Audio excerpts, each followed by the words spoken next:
Bom, então, gente, bons dias a todos, bem-vindos à extensão do curso de extensão, né? Primeira aula extra aqui do nosso módulo 1. Então, é isso, já estou gravando aqui a parada.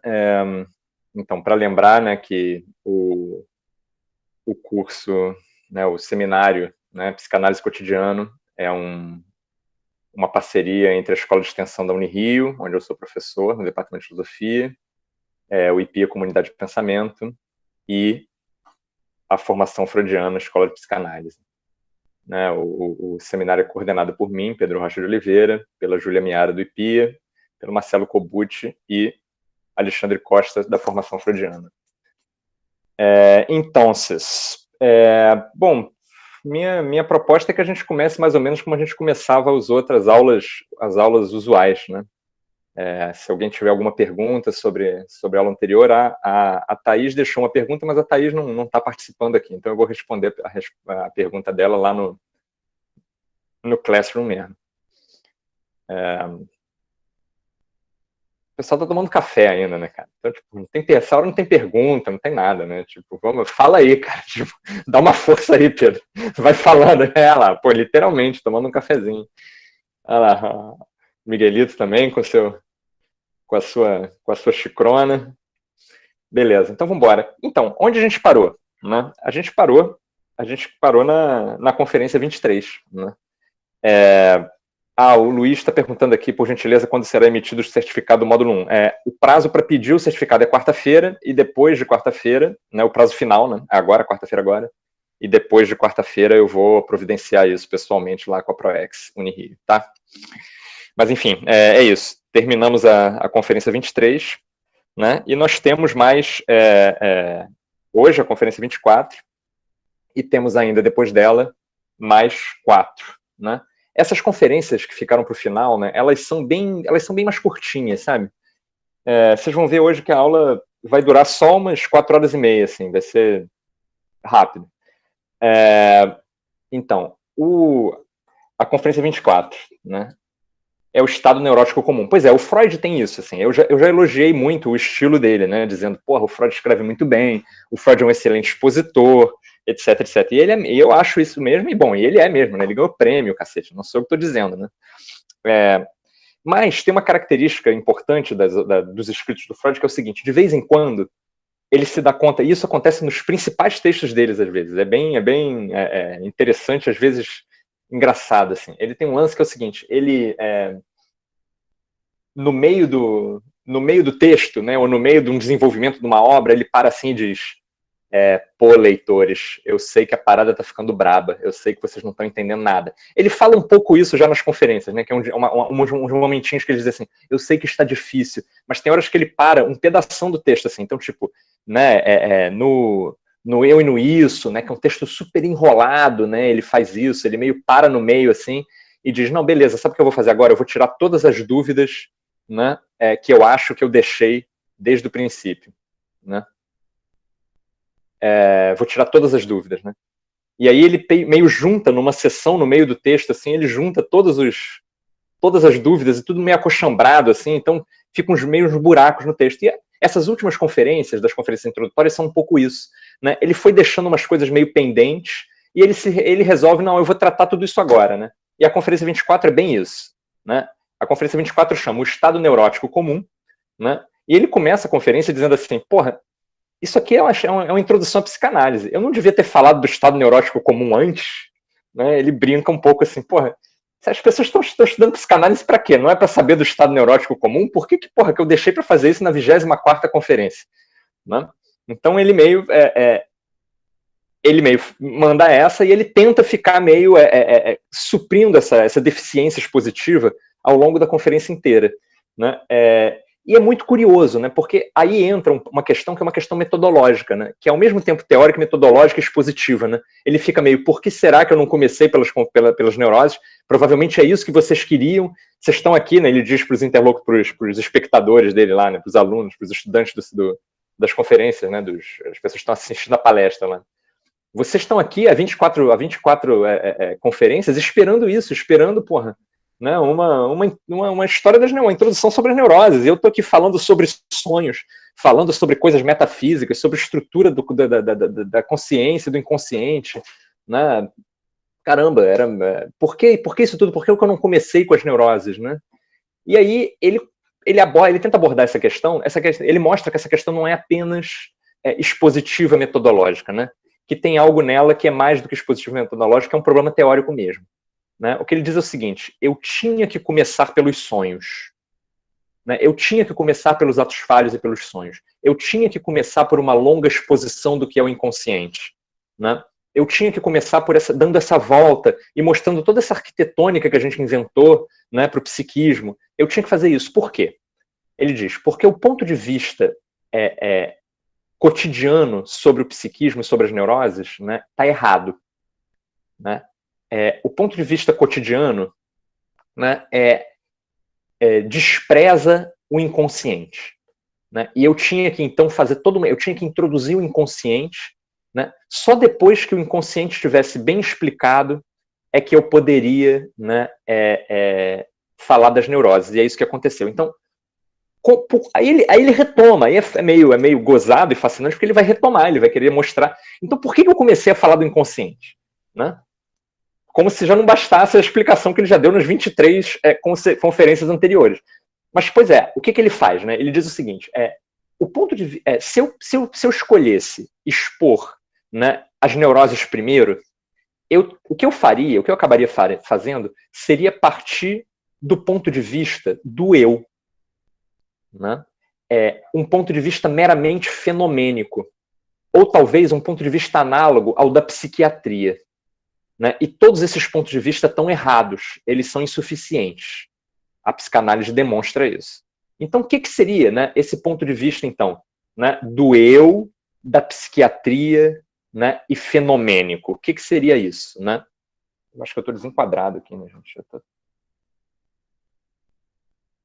Melhorou? O que seria isso? Né? O que seria esse ponto de vista errado, né, que é o do inconsciente, que é o do eu, né, o da psiquiatria, né, e o fenomênico? É o seguinte, né? Vamos começar com a psiquiatria, que é mais fácil. Como é que a psiquiatria trata aquilo que a psicanálise vai chamar de neurose? Né? Então, vamos pegar a Ana O, que é o nosso exemplo privilegiado desde o início. Né? Então, estava lá a Ana O toda entrevada, né, com o braço torto, o pescoço torto, com cegueira histérica, né, sem conseguir, com hidrofobia, né, com falhas de memória, esquecendo o idioma alemão. Pô, a mulher toda ferrada. Chegava o psiquiatra dizia, cara, então, descritivamente, o que eu tenho são esses sintomas físicos, né? Aí fazia uma lista de sintomas físicos, né? Então, descritivamente, os sintomas físicos são esses.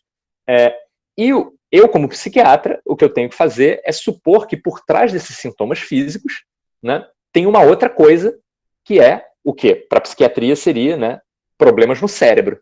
Né? Então, tem problemas no cérebro que a gente só vai descobrir quando ela morrer, porque a gente não pode intervir no cérebro das pessoas. Então, vamos esperar a Ana O morrer. Quando ela morrer, a gente abre a cabecinha dela e aí a gente vê qual era o problema no cérebro que estava causando todas essas questões. Né? Isso, né? Por quê? Né? Porque aquilo, né? Um ser humano normal não funciona assim. E o ser humano normal, então essa pessoa não é um ser humano normal. Ela é um ser humano que tem doença, está doente, tem problemas. E esses problemas estão aonde? No cérebro. Né? Então é isso, né? A psiquiatria tinha que ficar olhando, né?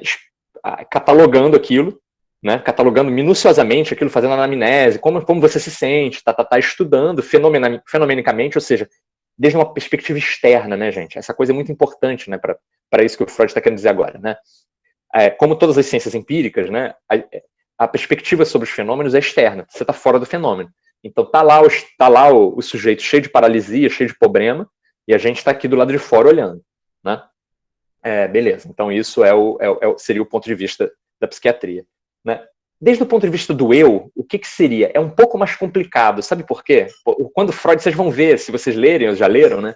Vocês vão ver que essa parte da discussão é difícil de entender do que ele está falando. Né?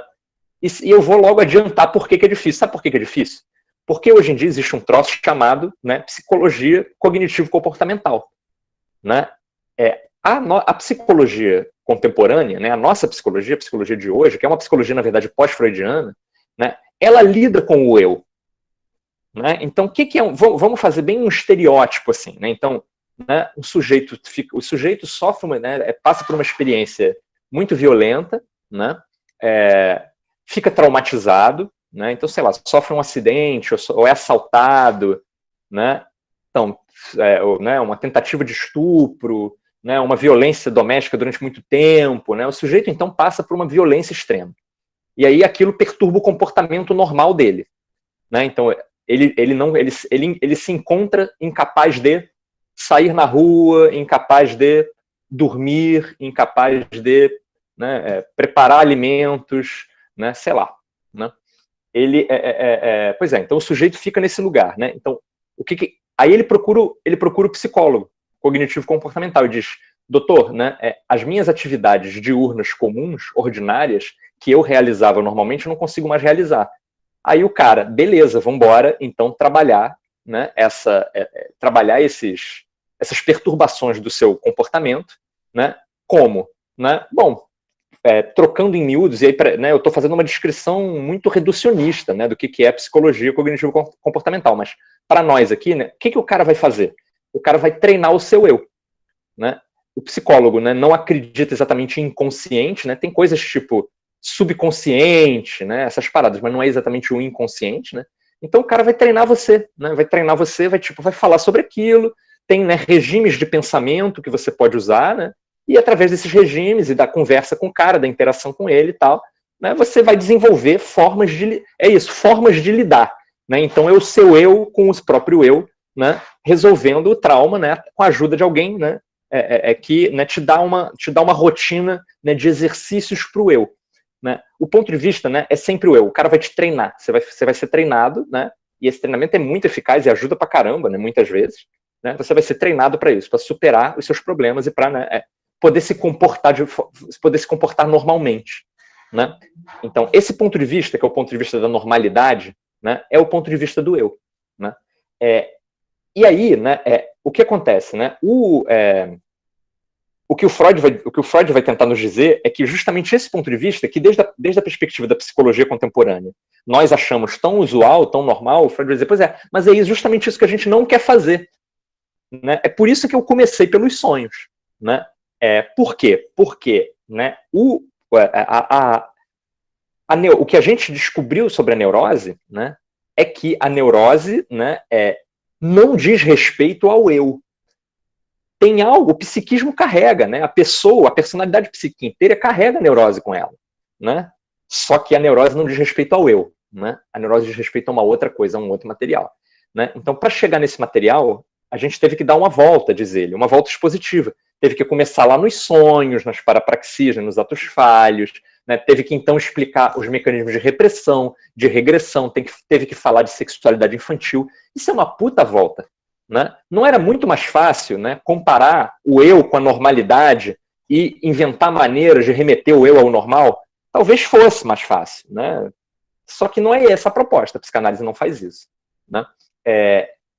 Eu queria então, né, diante disso, assim, eu não sei se está fazendo muito sentido ainda para vocês, mas deixa eu ir construindo isso, né, que, como eu disse para vocês, né, não é o caminho exato que o Freud vai tomar, tá? Mas é porque o caminho exato do Freud é muito estranho para nós, justamente por causa da nossa familiaridade com a psicologia contemporânea. Né? Então, olha só, né? Deixa eu pegar isso por um outro lado. Né?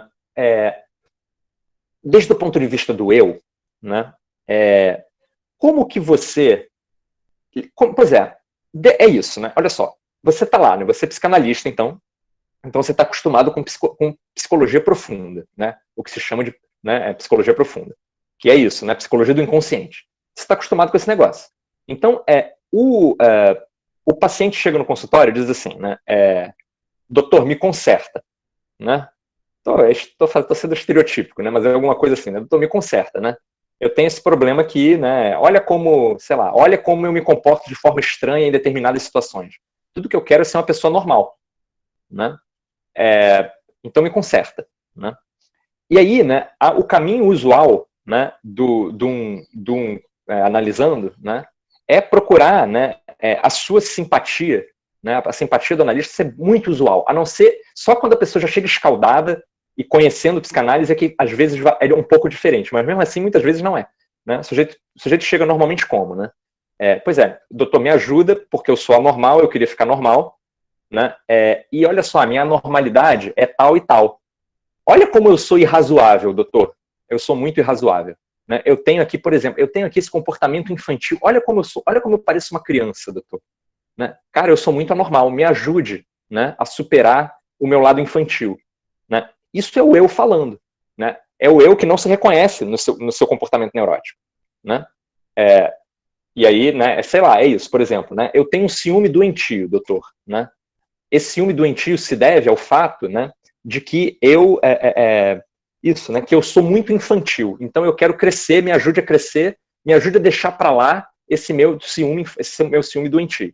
Então beleza, né? Desde o ponto de vista do eu, é isso. Esse ciúme é estranho, ele é anormal e ele me impede de viver a vida como eu gostaria. Porra, super razoável esse pedido, né? Só que, porra, desde o ponto de vista, né, da psicanálise, né, não tem nada irrazoável no ciúme infantil, né, no ciúme extremo, e na sexualidade infantil, e no infantilismo, nada, não é irrazoável. Né? Então, você escuta a figura te dizendo isso e você fica, não, beleza, de fato, né, é foda, viver com esse ciúme é foda. Né? Mas o que eu tenho para oferecer para essa pessoa? Porra, o que eu tenho para oferecer para essa pessoa, né, é que, né, ela consiga integrar, né, na personalidade dela esse psiquismo infantil. Ela pensa que ela veio aqui se livrar disso. Né? Ela não veio aqui se livrar disso. Ela veio aqui, né, intensificar, potencializar isso primeiro, viver isso até isso ficar provavelmente quase insuportável. Ela veio aqui para brigar comigo por causa disso. E lá na frente, né, com sorte, ela vai conseguir integrar isso no psiquismo dela, de tal modo que isso é uma parte do ser dela, é uma parte da forma dela, uma parte da forma de vida dela, né? Que está indo por caminhos diferentes, de tal modo que ela não vive isso como um ciúme doentio que a atrapalha, etc., ou pelo menos não tanto quanto atrapalhava antes. Né? A abordagem propriamente psicanalítica, que é essa, né, que aparece depois, né, ela vai contra o eu, em certo sentido, vai contra o ponto de vista do eu que dizia, eu queria só ser normal, doutor, por favor, me deixa normal. Né? O caminho, muitas vezes, no início de um trabalho desse cara, não, tu é anormal mesmo, e é isso, ó, essa tua normalidade é maneira, cara, né? Pô, olha como você precisa ser anormal, é alguma coisa assim, você precisa muito ser anormal, né? Você precisa muito, né, você precisa muito da sua sexualidade infantil, né? Olha como a sua sexualidade infantil precisa falar, sua sexualidade infantil é legítima, né? Para mim, né, que tô lá, do lado de cá, né, tô lá como o doutor, né? Ai, cacete, peraí, gente. Eu tenho que fazer uma coisinha aqui no meu celular para ele não ficar.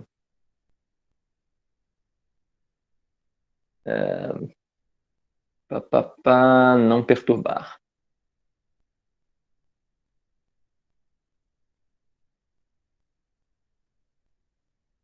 Estão me vendo? Estão me ouvindo?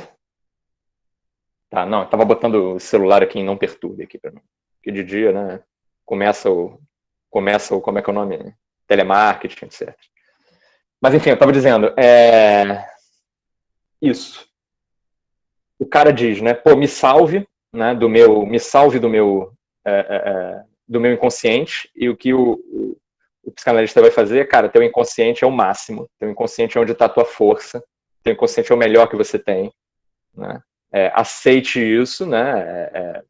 Não é aceite isso, mas deixe-se tomar por isso e sinta, né, procura o prazer que isso pode te dar, né? O caminho é esse, né? Claro que nada disso são recomendações verbais, né, gente? O trabalho é um trabalho através da transferência e tudo aquilo, né? Mas é isso, né? O caminho é oposto ao caminho que o eu tomaria, né? Então, para mim, é possível fazer isso. Para quem está sentado lá, né? Para mim, para nós, né? Porque na verdade tem um monte de futuros psicanalistas aí e psicanalistas também, né? Então, para nós, né? O ponto de vista né? Tá lá o eu falando, o eu querendo se livrar do inconsciente. Por quê? Porque o inconsciente é o reprimido, né? Sobretudo, né? Então, o eu tá contra mesmo, né? O eu chega no consultório contra esse material. Mas eu sei por quê, né? Porque eu sei o que é o consciente, eu sei que o inconsciente existe, eu sei que esse material, né, tem legitimidade, que ele merece existir, que ele tem força, potência, né, que o sujeito vai usar ele para se engrandecer, né, para amar mais, etc, etc. Essa possibilidade de dizer tudo isso, de abrir esse parêntese diante do eu e dizer, segura sua onda, porque a gente vai potencializar o inconsciente agora, né, isso, né, é que é o caminho propriamente psicanalítico. E o que o Freud diz no início da Conferência 24 é que você só pode falar disso, você só pode falar desse caminho, né, uma vez que você tenha passado por tudo aquilo que ele mostrou antes, né, ao longo das conferências introdutórias. Né, quer dizer, né, é algo análogo a esse movimento, que é o quê? Né? Cara, tem que entender os sonhos, tem que entender os atos falhos, tem que entender a estrutura psíquica toda. Né? Por isso é que não dá para começar pela neurose, diz ele. Porque se você começar pela neurose, o seu ponto de partida é o ponto de partida do eu. E o ponto de partida do eu é, isso é estranho, isso é repugnante, vamos se livrar disso, ou então vamos procurar uma razão para isso no cérebro. Ou então vamos procurar uma razão disso na química. Vamos normalizar esse sujeito, vamos extirpar esse lado e vamos afundar ele na normalidade. Né? Só, entre parênteses, né, gente, muitas vezes é isso que precisa mesmo, né? Muitas vezes a parada tá tão caótica que você vai precisar mesmo de remédio, acho eu, né? Eu tenho uma opinião, né? É só uma opinião a respeito, mas às vezes não tem jeito. Né? Tu vai precisar mesmo de PCC, né, de uma psicologia cognitivo-comportamental para te botar nos eixos, para te deixar minimamente funcional. Isso rola, isso existe. Né? No entanto, o ponto de vista psicanalítico, né, é uma outra parada. Então, beleza. Né? Então, é isso. Né? É aí que se encontram, então, um problema expositivo, né, e um problema metodológico e um problema teórico, né, no início da Conferência 24. Né? Isso aí, gente, remete a gente, né, ao seguinte, remete a gente àquela fábula, aquela fabuleta, aquela piada sufi que eu contei para vocês do Nasruddin, que é o cara que está na fila do médico, né, dizendo, tomara que eu esteja doente, tomara que eu esteja doente, tomara que eu esteja doente. E aí os caras que estão na fila do médico perguntam, mas mulá, por que você está querendo estar doente? Ele diz, não, porque a vida está uma merda, se eu não estiver doente, significa que é assim mesmo. Né? Então, é isso, né? Quer dizer, por outro lado, né, essa é muito bom, né, que o eu se sinta diferente da sua neurose. É muito bom que o eu diga, olhe para a neurose e diga, isso não sou eu quero me livrar disso. Né? Quer dizer, o problema, o maior problema, né, é quando, quer dizer, os problemas realmente, né, isso, gente, invariavelmente aparece também, né, num trabalho psicanalítico, que é quando o eu começa a defender a doença com unhas e dentes. Né? Mas, porra, tava tão bom isso, né? Tava tão bom, sei lá, né? Esse esquema no qual eu entro, que faz com que todo mundo se torne uma função de me agradar, né, de me fazer sentir com que, né, fazer sentir o meu ego como se fosse uma coisa gigantesca, esse mecanismo que eu entro, que é entre parênteses, um mecanismo neurótico, esse mecanismo é tão bom, se eu perder isso, meu ego diminui. Eu não vou ter aquela experiência narcísica, então você se gruda naquilo. Né? A gente vai falar um pouquinho melhor disso, mas é isso, né? Muitas vezes o que vai acontecer é que o eu vai começar a defender seu sintoma também. Né? Então, os momentos... o momento ótimo, né? Quer dizer, o estado ótimo para um trabalho psicanalítico é aquele no qual há uma certa, né, um certo desconforto diante do eu, diante do seu comportamento neurótico, né? Há um certo desconforto, há um certo tipo, porra, cara, eu queria tanto ser normal, eu queria tanto me livrar desse negócio, isso é tão ruim para mim, né? Isso, de um lado, e por outro lado, uma certa, quer dizer, e esse é o trabalho sobre as resistências, né? Desenvolver uma certa permeabilidade, né? Aquela sensação de, pô, mas tem algo aí, né? Tem algo aí que é meu, né? Tem algo aí que merece existir, né? Tem algo aí que tá pedindo, tem uma necessidade minha aí, né? Tem algo aí que merece existir, tem algo aí que, né, precisa ser realizado, tem algo aí que não vai ser calado facilmente, né? Então o estado ótimo, né, seria aquele que equilibra essas duas tendências, né? E o interessante, né, é que os conceitos todos que o Freud vai mobilizando, né, o conceito de resistência, o conceito de regressão, especialmente o conceito de resistência, né, de defesa, de resistência, de respeito justamente a viabilizar esse estado ótimo, no qual o eu está suficientemente fortalecido, né, para, né, querer se livrar dos sintomas, né, e do comportamento neurótico como um todo, e ao mesmo tempo, né, suficientemente permeável a isso, né? Quer dizer, o estado em que o eu consegue admitir que, brother, não, olha, isso aí que você fez, né, foi um gesto de agressão velado contra mim, né? Isso acontece dependendo, né, na minha técnica, isso acontece, numa técnica, né, que faz análise de transferência, né, isso acontece, que é, né, Então, você está me agredindo, querido paciente, né? E a agressão, mas a agressão é isso mesmo, a agressão faz parte. Né? Você está com raiva de mim, você está puto comigo, né? E olha, né? Mas a razão, mas é claro que eu não tô puto. Eu seria uma criança se eu tivesse puto. Você só fez uma observação, mas justamente, né? Tem um lado seu que é criança, né?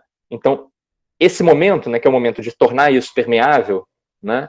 É justamente o que o Freud às vezes chama de a luta contra a resistência, né? É o eu se deixando tomar por essa parada, né? Então, o que o Freud vai dizendo no início da Conferência 24 é, desde o ponto de vista do eu, né? Tudo isso é impossível, por isso tem que fazer o caminho do inconsciente, e o caminho do inconsciente começa no sentido dos sonhos. Fez sentido isso, gente, que eu estou falando para vocês? Perguntas, reclamações, curiosidades?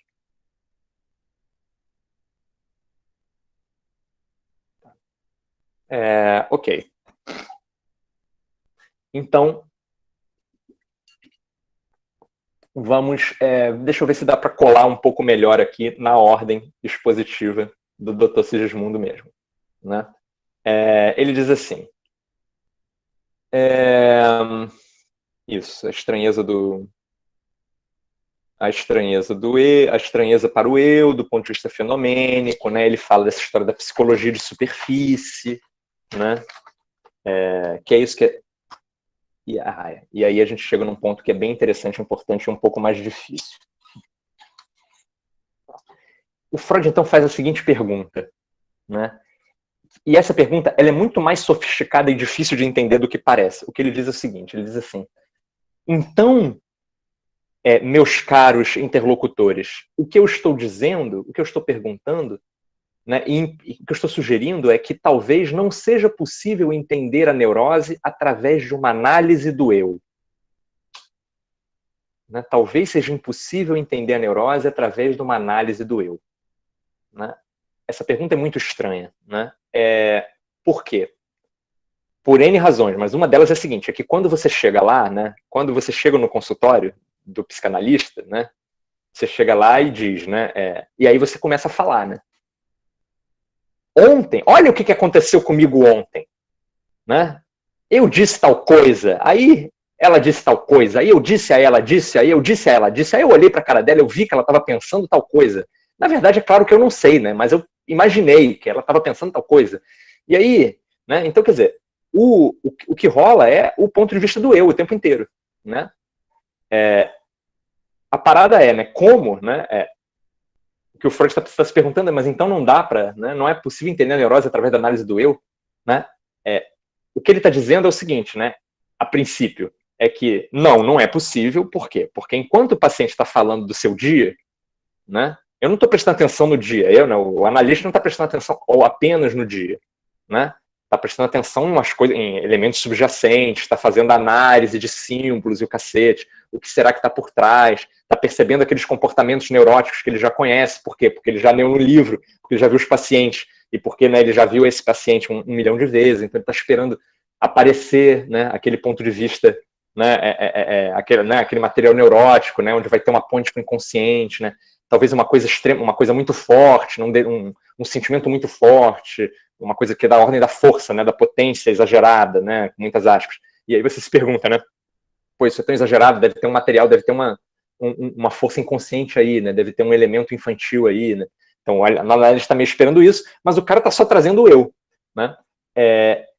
E o lance é o seguinte, né, gente, é que por que também o Freud monta essa argumentação? Porque, olha, quando a gente fala de pacientes tipo a Ana O, né, os sintomas são tão extremos, né? Então é isso, está lá a Ana O, né, com o pescoço torto, o braço entrevado, né, sem poder beber água e falando só em inglês. Né? Tipo, cara, o eu dessa figura foi destruído. Né? Então, qualquer coisa, se ela abre a boca, e é isso, e quando ela abre a boca, ela só conta história, ela não fala nada de relevante sobre a vida dela. O eu dela tá escondido. Né? A neurose triunfou ali. Né? Num caso como esse, né, não tem psicologia do eu. Vê se vocês entendem o que eu estou querendo dizer. Quer dizer, tudo que ela fala é estranho, tudo que ela fala, né, o corpo dela, né, é uma fala do inconsciente abundante na sua frente. Né? Então, um paciente como esse, né, se ele diz A, né, então é aquela, sabe aqueles memes, né? Paciente A, analista, tipo, 5 páginas, né? é isso, né? Quer dizer, qualquer coisa que uma figura dessa fala, né? Ela tá tão, como às vezes se diz, né? Está tão comprometida, como se diz no vocabulário psicólogo, né? Vulgar, né? O eu tá tão danificado, né? Que qualquer coisa que ela diz dá a impressão que é um vislumbre direto pro inconsciente dela. Mas não é isso que aparece nos consultórios hoje, né? Aparecem outras coisas, né? Então, quer dizer, aparece isso também, mas é principalmente outras coisas. A gente começou a conversar sobre isso, né? E vocês vão ver isso, os de vocês que estiverem fazendo o módulo 2, né? Que vai começar amanhã de noite, vai ter chance de conversar sobre isso, né? Sobre esse lance do... inclusive, Ana Vitória, eu vou ver aquela parada lá que tu pediu. Então, pois é, então tem como, né, com pacientes como esse, extremos, né, tem como, né, obter um vislumbre direto para o inconsciente, mas não é isso que aparece. O que aparece no consultório é isso, é um sujeito, né, que está lá, tem emprego, né, tem namorado, tem casado, né, paga aluguel, paga conta, né, ou então queria pagar aluguel, pagar conta, né, enfim, e está funcionando, né, então, porra, o ponto de vista do eu, né, não é o ponto de vista de... Não oferece um vislumbre imediato do inconsciente, né? Isso quer dizer o seguinte, né? E ao mesmo tempo vão aparecendo coisas, né? Então, esse cara que fala, né? Eu disse... exatamente, o Miguel tá perguntando. No caso do psicótico, né? No caso do psicótico, a mesma coisa, né? O psicótico diz A, e A é uma enxurrada de material inconsciente. É a árvore falando, é uma voz dizendo para ele matar, é uma voz dizendo para ele alguma outra coisa, né, dizendo para ele esquecer alguma coisa, dando uma instrução para ele, ou falando para ele que, na verdade, algo que aconteceu não aconteceu, né, impressões bizarras, né, uma impressão muito forte de que você está pensando algo que você nunca comunicou. Então, de novo, né, são experiências, né, esses pacientes, né, radicais, você tem um vislumbre direto no inconsciente, como se fosse isso, né, o inconsciente está falando ali, né. Mas é isso, nessas figuras mais corriqueiras na clínica contemporânea, o cara está funcionando normalmente, né? E ao mesmo tempo ele te conta uma história de ciúme extremo, né? Aí você, calma aí, né? Aí a orelha, tipo, né? Em sentido de aranha, e você começa, tipo, a prestar uma atenção, né? Esse é o caminho, né? Esse é o caminho do inconsciente. Pois é, só que não, né? Por quê? Né? Porque existe uma coisa chamada análise do eu, né? E aí, gente, eu vou ver se eu vou conseguir, né? Porque a gente vai dar um passo além da Conferência 24. É o tema da Conferência 24, mas a gente vai complementar ela com elementos pós-freudianos, né? Porque dizem respeito a essa coisa da análise do eu, da história do desenvolvimento do eu, do que o Reich vai chamar de análise do caráter, né? E o ponto de entrada para isso, né, é um texto muito maneiro, né, do Karl Abraham, né, que é um texto mais ou menos, né, de 1912, uma coisa assim. Não, na verdade não. Acho que é 15, 16, né, uma coisa assim. Depois eu posso pegar a referência exata de vocês. Eu tenho isso aqui, eu vou pegar no intervalo. Esse texto do Abraham, né, é um texto muito maneiro, né, onde ele diz o seguinte, né, então, gente, né, é um texto clínico do Abraham, né, o Abraham tem um livro, né, o Abraham foi um dos caras, né, que era um pensador muito criativo, né, era um clínico muito criativo, que teve a sorte de morrer antes de ser expulso da sociedade psicanalítica, porque vocês sabem que todo mundo que era muito criativo acabava virando dissidente, né, o Abraham teve a sorte de morrer antes, então os livros do Abraham podem ser considerados psicanálise propriamente dita, tá? Então é isso, né? É bem ortodoxo o Abraham, né? Ele não teve tempo de virar inortodoxo. E o Abraham teve essa sacada, né? Que foi o seguinte, ele escreve esse texto dizendo assim, então, gente, eu tenho um paciente, né, com quem eu não consigo fazer livre associação. Então, só lembrando, né, gente, a livre associação, né, era um caminho para o inconsciente, porque o que fala é o eu o tempo inteiro, quem está falando o tempo inteiro é o eu. Né? Como que você vai ter acesso ao inconsciente? Então, né, através dos sintomas, né, através dos sonhos e através da livre associação, que me diz a primeira coisa que ocorre na sua cabeça. Né? Então, a suposição é que essa primeira coisa é a voz do inconsciente falando. Você não está preparado, você não preparou a sua fala, né, você não organizou previamente. É simplesmente uma coisa que apareceu. Então, talvez seja o inconsciente falando. A jogada é um pouco essa. Então, né, a primeira técnica psicanalítica, né, era essa, né? Tu deixava o infeliz lá deitado no divã, olhando para a parede, né? Você também ficava lá meio distraído, né? Ouvindo, e daqui a pouco ele começava a associar livremente, aí você dizia, agora começou a análise, né? Agora começou, antes ele estava de bobeira aí, né? Agora começou, aí você pegava o seu bloquinho, né? E então, é isso. O Abraham diz o seguinte, brother, então, eu tenho esse paciente, né? E ele não faz livre associação, né? E aí eu podia pegar e ficar cobrando R$ 350 a ele a consulta, até ele fazer livre associação e ficar sentado aqui na minha poltrona e deixar ele deitado lá, falando abobrinha, né? Contanto que ele me pague, eu não tenho pressa, né? Eu poderia fazer isso. Mas eu não fiz isso, diz o Abraham, né? O que eu fiz foi o seguinte, eu me propus a fazer análise do eu. Então, o que era isso? Né? Era o seguinte, ele dizia assim, como que o paciente se comporta? Por que ele não está fazendo livre associação? O que ele está fazendo ao invés de fazer livre associação? Né? Ele está fazendo... E, gente, só deixa eu abrir um parênteses, eu estou brincando, né? Nada que acontece lá na sessão é abobrinha, né? Obviamente, né? Não existe abobrinha. Só que aí é que tá, né? Para quem não existe abobrinha, né? Para quem consegue, quer dizer, para quem consegue mobilizar esse elemento, né? Para quem consegue mobilizar esses elementos que dizem respeito ao eu, que não são diretamente a fala do inconsciente. Então isso é um mega problema técnico. Né? Isso é um mega problema técnico. Né? O papel da livre associação, dos sonhos, até hoje é um ponto de divisor de água entre as muitas técnicas psicanalíticas. Né? É sim. Né? Então eu tô meio brincando, mas eu tô meio falando sério. Né? Então o Abraham, o paciente não faz livre associação. Aí o Abraham, aí ele diz, né? Então a análise vai fracassar. Só que não. Por quê? Porque a gente pode fazer um trabalho com o que ele apresenta. E o que é que ele apresenta? Né?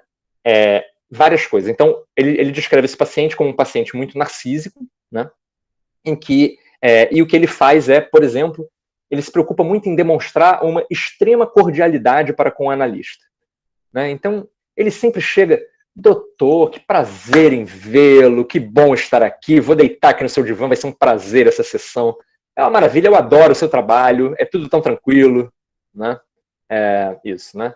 E o Abraham fica se perguntando, né? Porra, é estranho, né? Porque o objetivo, por definição, o objetivo da psicanálise é chegar no reprimido, né? E o reprimido é, por definição, desconfortável.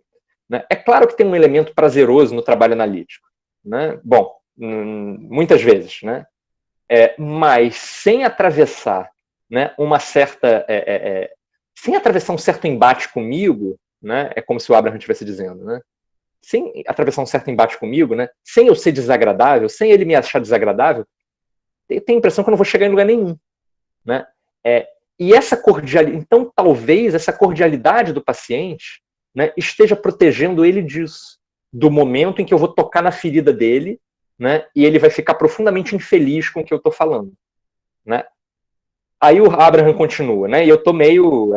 não é com essas palavras o texto, né? Eu tô meio contando uma historinha para vocês, mas é um pouco isso. Aí o Abraham diz, como que... Mas olha só, mas olha que problema. Cordialidade não é um sintoma. Não é um sintoma histérico, a cordialidade. Não é um sintoma obsessivo. Quer dizer, poderia ser um sintoma obsessivo se fosse uma extrema cordialidade. Se ele fizesse um ritual de cordialidade. Mas é apenas uma cordialidade um pouco, né, talvez um pouquinho exagerada. Não dá para tratar isso como sintoma. Né? E se eu não posso tratar isso como sintoma, então isso não pode ser objeto da psicanálise. Então se não pode ser objeto da psicanálise, eu estou de mãos atadas, eu não posso fazer nada, eu tenho que ficar esperando ele parar de ser cordial e começar a fazer associação livre. Né? Aí o Abraham disse, não, mas a cordialidade é um material, a cordialidade é uma defesa. Né? E a cordialidade pode ser analisada. Né? E aí ele começa a pegar vários elementos do comportamento do cara que não são, né, sintomas, mas que são parte de um comportamento neurótico total. Né? Então, por exemplo, né, um interesse intelectual no processo. Né? Porra, caraca, isso acontece muito, assim. Caraca, porra, esse insight aí, hein? Porra, doutor, tu mandou bem, hein? Isso aí foi bem maneiro, hein? Quer dizer, no momento que isso acontece, o que o cara tá fazendo, ele pode até estar com uma admiração sincera pelo que você falou, mas o que ele tá fazendo é também, né, eliminando completamente o conteúdo afetivo do que acabou de acontecer, né? Ao invés de, tipo, tu tocou numa ferida, ao invés de ficar muito puto, muito triste, muito sei lá o quê, né? O psiquismo do cara arruma um jeito de escorregar e ter um insight intelectual, e ter um momento de admiração intelectual. É claro que isso sempre pode acontecer, você sempre pode ficar interessado intelectualmente na parada. Mas também pode acontecer, que é o caso que é o Abraham achava, que essa saída intelectual é uma saída, é uma defesa contra o conteúdo afetivo do negócio.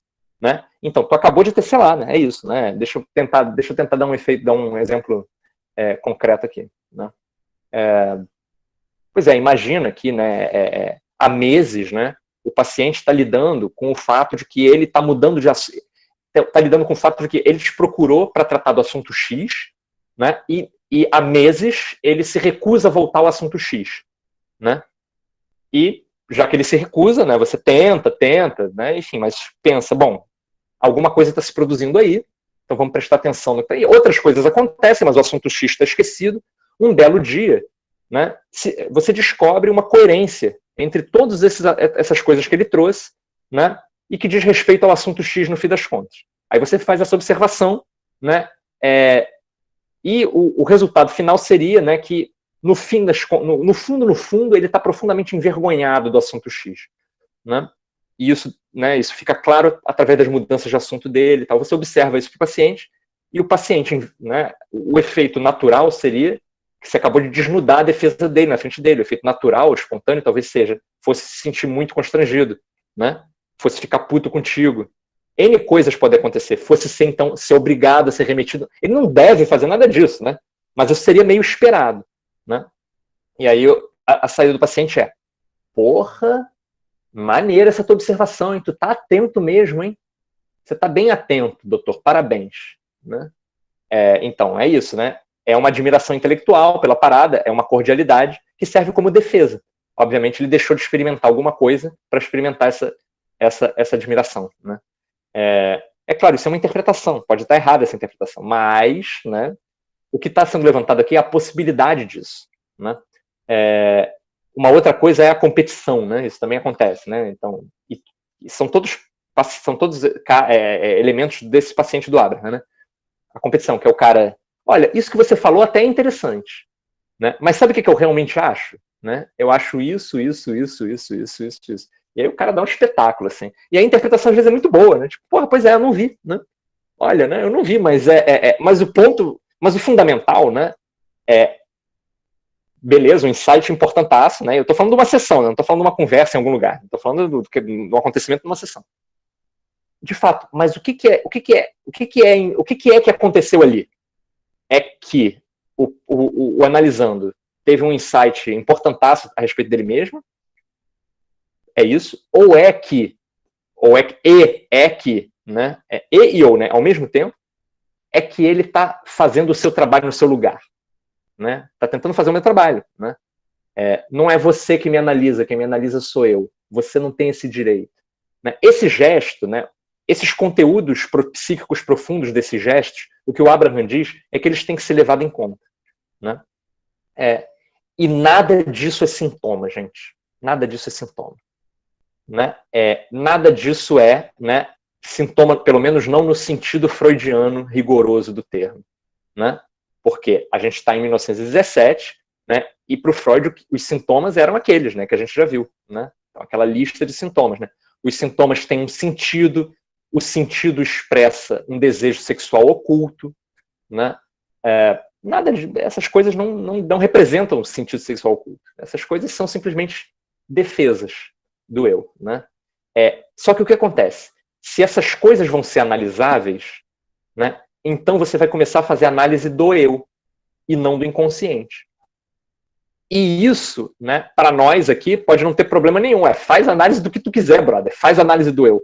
Né? Mas para o Freud isso é um problema. O Freud estava, né, dizendo, brother, olha, a gente se preocupou tanto com o inconsciente, caraca, acabou que a gente vai ter que fazer análise do eu. Né? E o Abraham, né, o Freud deixa isso indicado, o Freud diz, o Ferenczi está começando a fazer isso. E aí, nas cartas internas, ele dizia, cara, o Ferenczi está ficando louco. Né? Dizia isso mesmo, né? E aí, mas o Ferenczi estava tentando. E o Abraham, né, de um outro jeito, e muito mais, usando um vocabulário muito mais próximo ao do Freud, também, né? Não, vamos fazer análise do eu. Né? Vamos fazer análise do eu. Pois é, então, gente, isso é um divisor de águas, né? E para nós aqui, né, que a gente está estudando as conferências introdutórias, onde isso não é um problema. Mas se vocês forem continuar estudando, isso vai ser uma questão, né?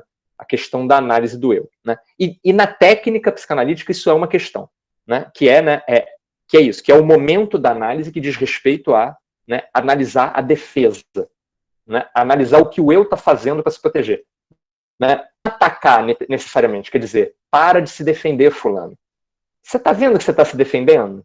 Né? Você está vendo que você está se negando a aceitar a minha brilhante interpretação? O ponto não é esse, né? O ponto é que, nesse gesto, quando o cara diz, né, então eu vou ser mais inteligente que você, né?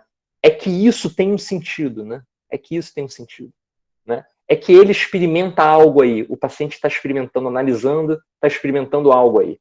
E esse algo está sendo experimentado de forma inconsciente, como defesa, né? Então, veja, tem um elemento aí que não está consciente, né?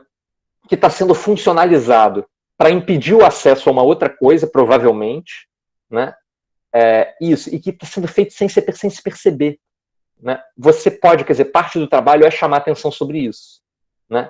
Parte do trabalho é tornar o eu consciente sensível aos pedaços do eu inconsciente. Né? Então, esse é um ponto. Né? E aí é isso, com isso a gente se moveu além do Freud. Né? Tá. Isso.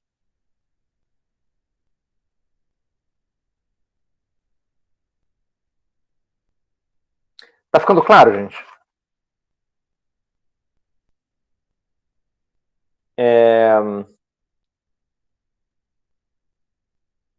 Tá.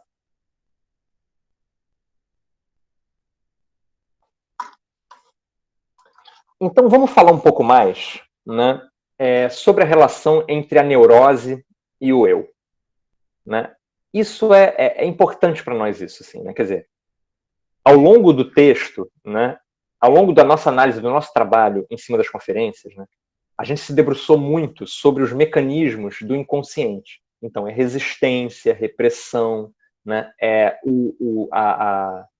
né, regressão. Né? A gente trabalhou muito isso, né, esses elementos. E aí, tipo, o eu ficou meio em escanteio, né? O eu ficou meio fora de né? A gente não falou muito do eu, né? O eu entra, né, como, né, um negativo na nossa fala até agora, né? É aquele que se defende, é onde estão as defesas, né? É a parte inconsciente, é aquilo que precisa ser expandido para abrigar o inconsciente, né? A gente está apontando para a possibilidade, para a necessidade de falar melhor, falar um pouco mais fluentemente do eu. Então vamos começar a fazer isso, né? Com esse lance se perguntando sobre a neurose, né? Sobre a relação entre a neurose e o eu, explicitamente, né? Então, quando a gente diz, né? Porque para o Freud, né, até agora, né, o eu apareceu como um lugar, né? Tem um inconsciente, é um lugar, então no inconsciente estão os desejos reprimidos, né? No eu parece que está sobretudo a consciência, mas também as defesas, né? E a gente poderia se perguntar assim, né? E as neuroses? Onde estão as neuroses? Né? Onde é que está uma neurose? A neurose está no eu? A neurose é algo do eu? A neurose é algo do inconsciente? Onde está a neurose topologicamente, né, nesses esquemas tópicos do Freud? Né? Esses esquemas de arquitetura de localizações no psiquismo. Né? Onde está o eu? Então, né? Onde está o eu? Não, onde está a neurose? Né? Pois é. A neurose, né? Eu acho que uma boa resposta para isso, né? Para a gente ir pensando essa coisa do eu é o seguinte, né?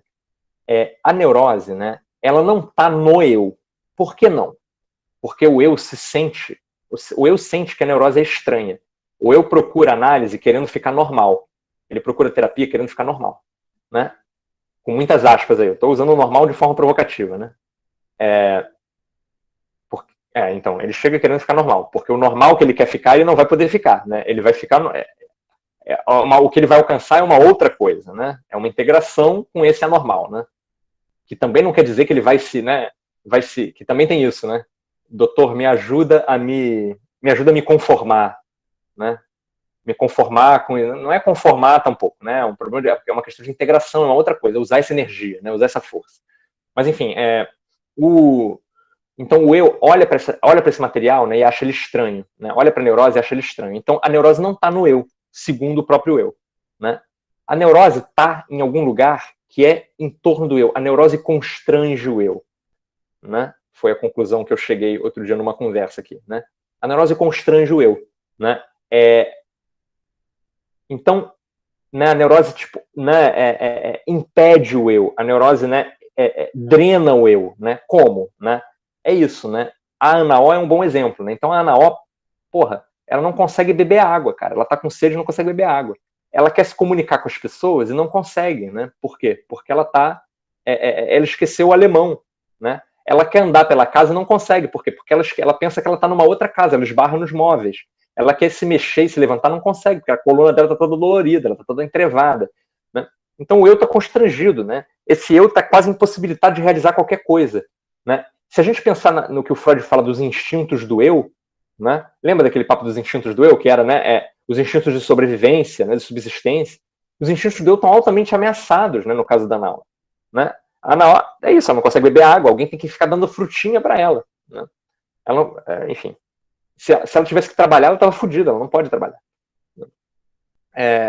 Então, a neurose constrange o eu, mas não está no eu. Por outro lado, né, gente, o eu ganha com a neurose, né? O eu ganha algo com a neurose, né? Por quê? Né? Primeiro porque o eu se defende do inconsciente, né? E depois por causa de uma história chamada ganho secundário, que conversaremos sobre isso daqui a pouquinho. Mas em primeiro lugar por causa disso, né? Porque o eu se defende, através da neurose o eu se defende. Então o que é isso, né?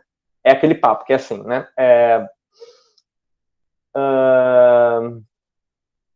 Isso, né? Eu me apaixonei pelo, né, pelo meu cunhado. Estou apaixonado pelo meu cunhado. Né? Cara, não dá para casar com o cunhado, não dá para comer o cunhado, não dá para dar um beijinho no cunhado, é proibido. Né? O que eu faço? Né? Uma excelente saída, né? Então eu posso ficar vivendo com isso, né? Com essa paixão muito, muito incômoda pelo meu cunhado, caralho, que merda. Né? Toda hora que eu encontro o cunhado, toda hora que eu encontro meu irmão, né? Ou minha irmã, né? Encontro minha irmã, e aí, porra, tá lá aquele cunhadão gostoso, e aí eu fico constrangido, e aí fica todo mundo constrangido, né? E aí fica aquela coisa no ar, muito incômodo. Qual é a melhor coisa? E aí, tipo, eu tenho sonhos eróticos, não consigo dormir. A melhor coisa é, né, reprimir a parada, né? Tornar inconsciente esse desejo. Né? Então, quem é que faria isso? O eu. Né? O eu se defenderia do meu desejo, no meu desejo, né? Exatamente incestuoso, mas vamos lá, né? O eu se defende disso, né? Torna isso inconsciente. E aí eu fico, né? Isso, né? Aí eu fico meio, né? Enfim, aí o que acontece? Substituo isso por algum sintoma, né? E aí o eu se salva, né? Ao tornar isso inconsciente, né? O eu se salva desse constrangimento. É claro que, por outro lado, ele se impõe uma limitação através do sintoma, o que é uma merda. Né? Mas ele se salva do constrangimento. Né? Ele se salva da consciência desse fato doloroso. Então, o eu ganha com a neurose. Ele ganha com a formação do sintoma, ao mesmo tempo que ele perde. Estamos juntos?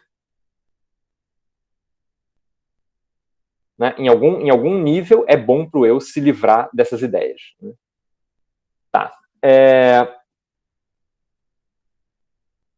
Ele perde também porque o sintoma vai inevitavelmente causar uma limitação no funcionamento do eu. Né?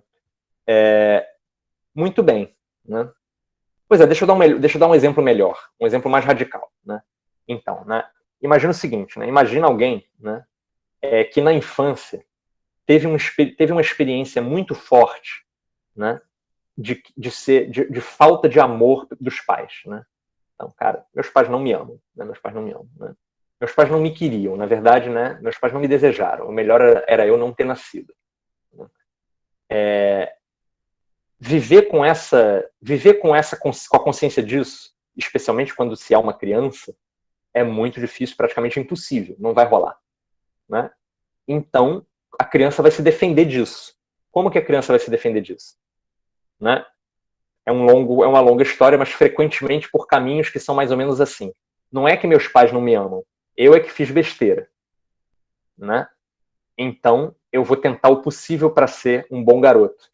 Então, cada tentativa de ser um bom garoto é uma forma de esquecer o fato de que não foi amado, né, enquanto criança. E aí, essa figura vai... Né, a infância é um período muito longo psiquicamente, né? É curto, desde, né, se a gente conta os anos, é curto. mas desde o ponto de vista do desenvolvimento psíquico é muito longo, é um período muito, né, árduo, difícil, um monte de descobertas, um monte de sentimentos extremos. Então, durante a infância, né, a força de ser um bom garoto vai se impor. E quando esse sujeito virar adulto, ele não vai conseguir se livrar mais disso, né? Ele vai continuar com essa necessidade de ser um bom garoto, né? Para evitar a consciência daquela falta de amor, né? Primeiro dos seus pais e depois de todo mundo, né? Em algum momento, o eu dele se defendeu dessa parada, né? Se defendeu dessa consciência da falta de amor, né?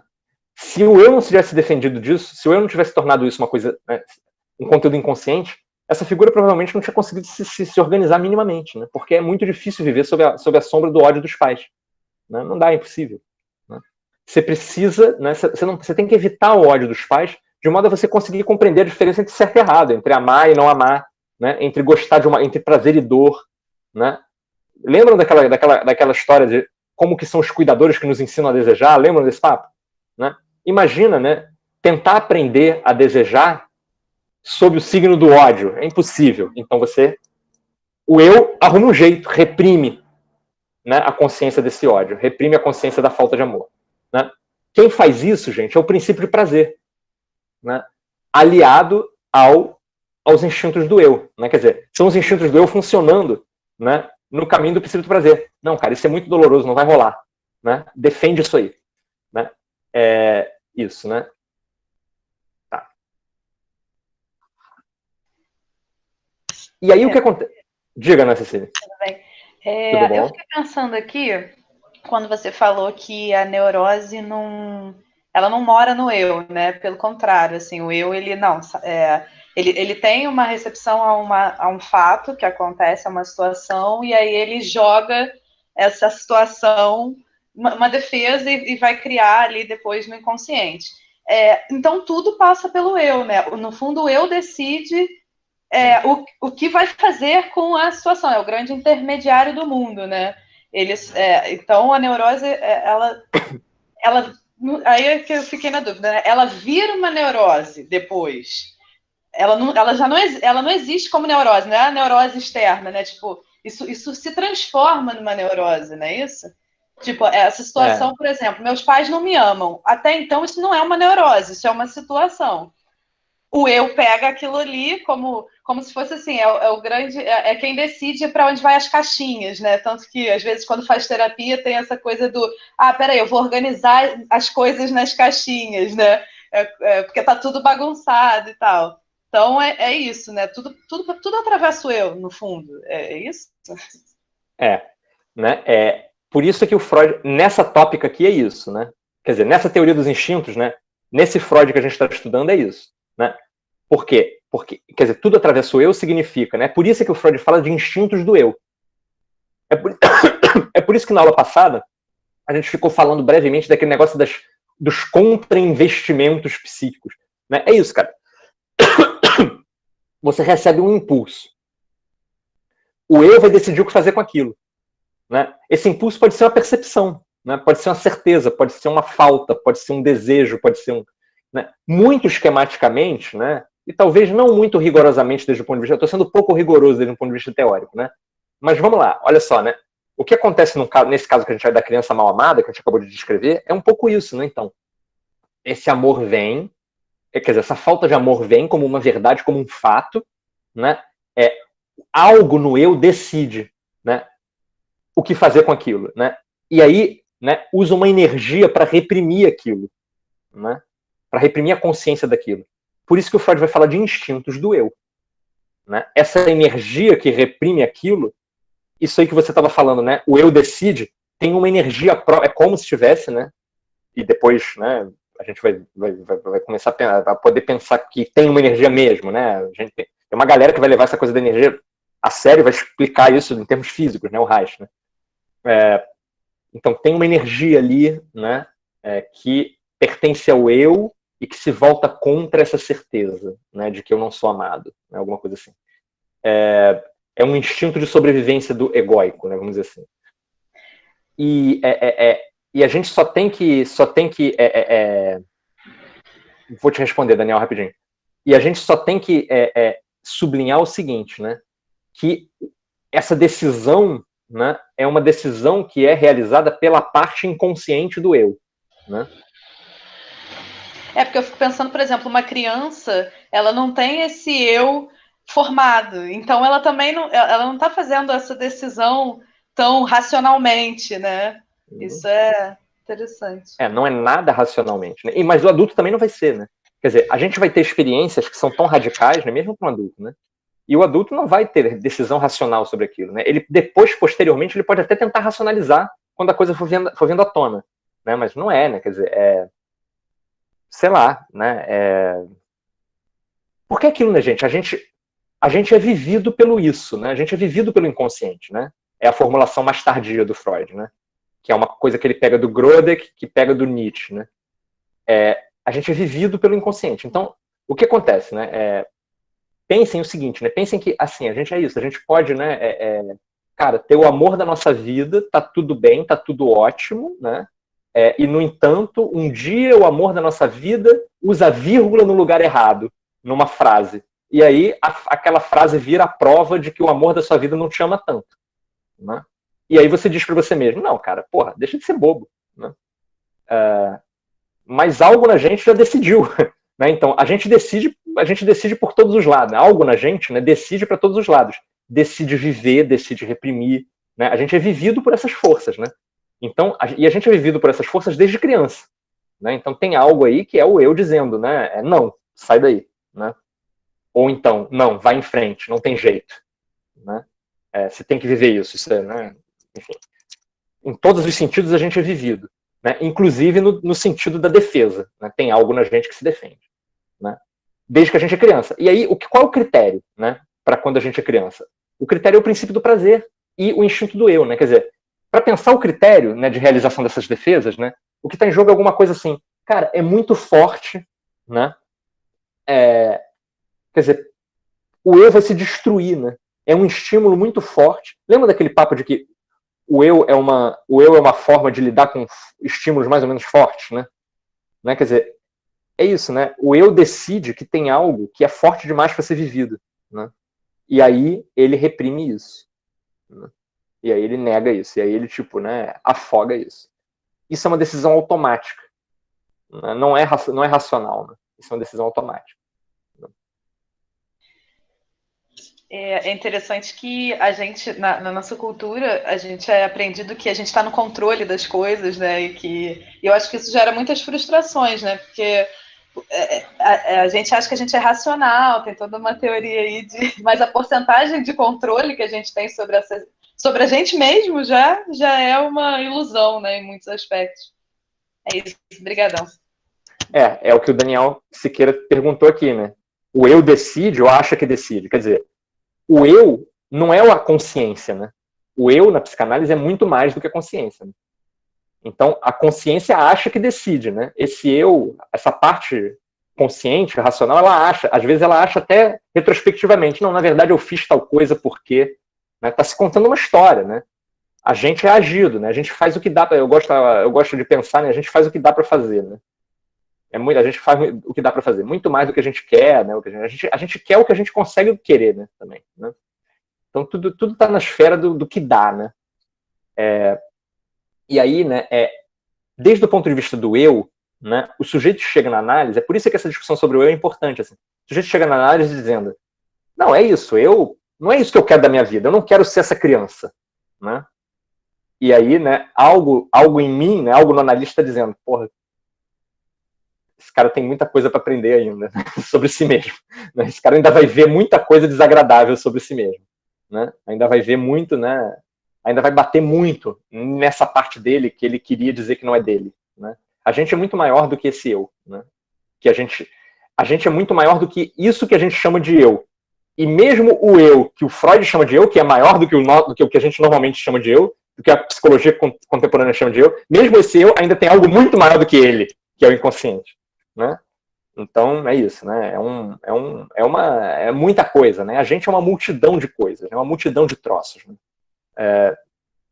Muitos dos quais são muito surpreendentes. Né? E o caminho, pois é, e aí é isso, né, gente? O caminho da análise é o caminho, né, de abertura para essa multidão. Né?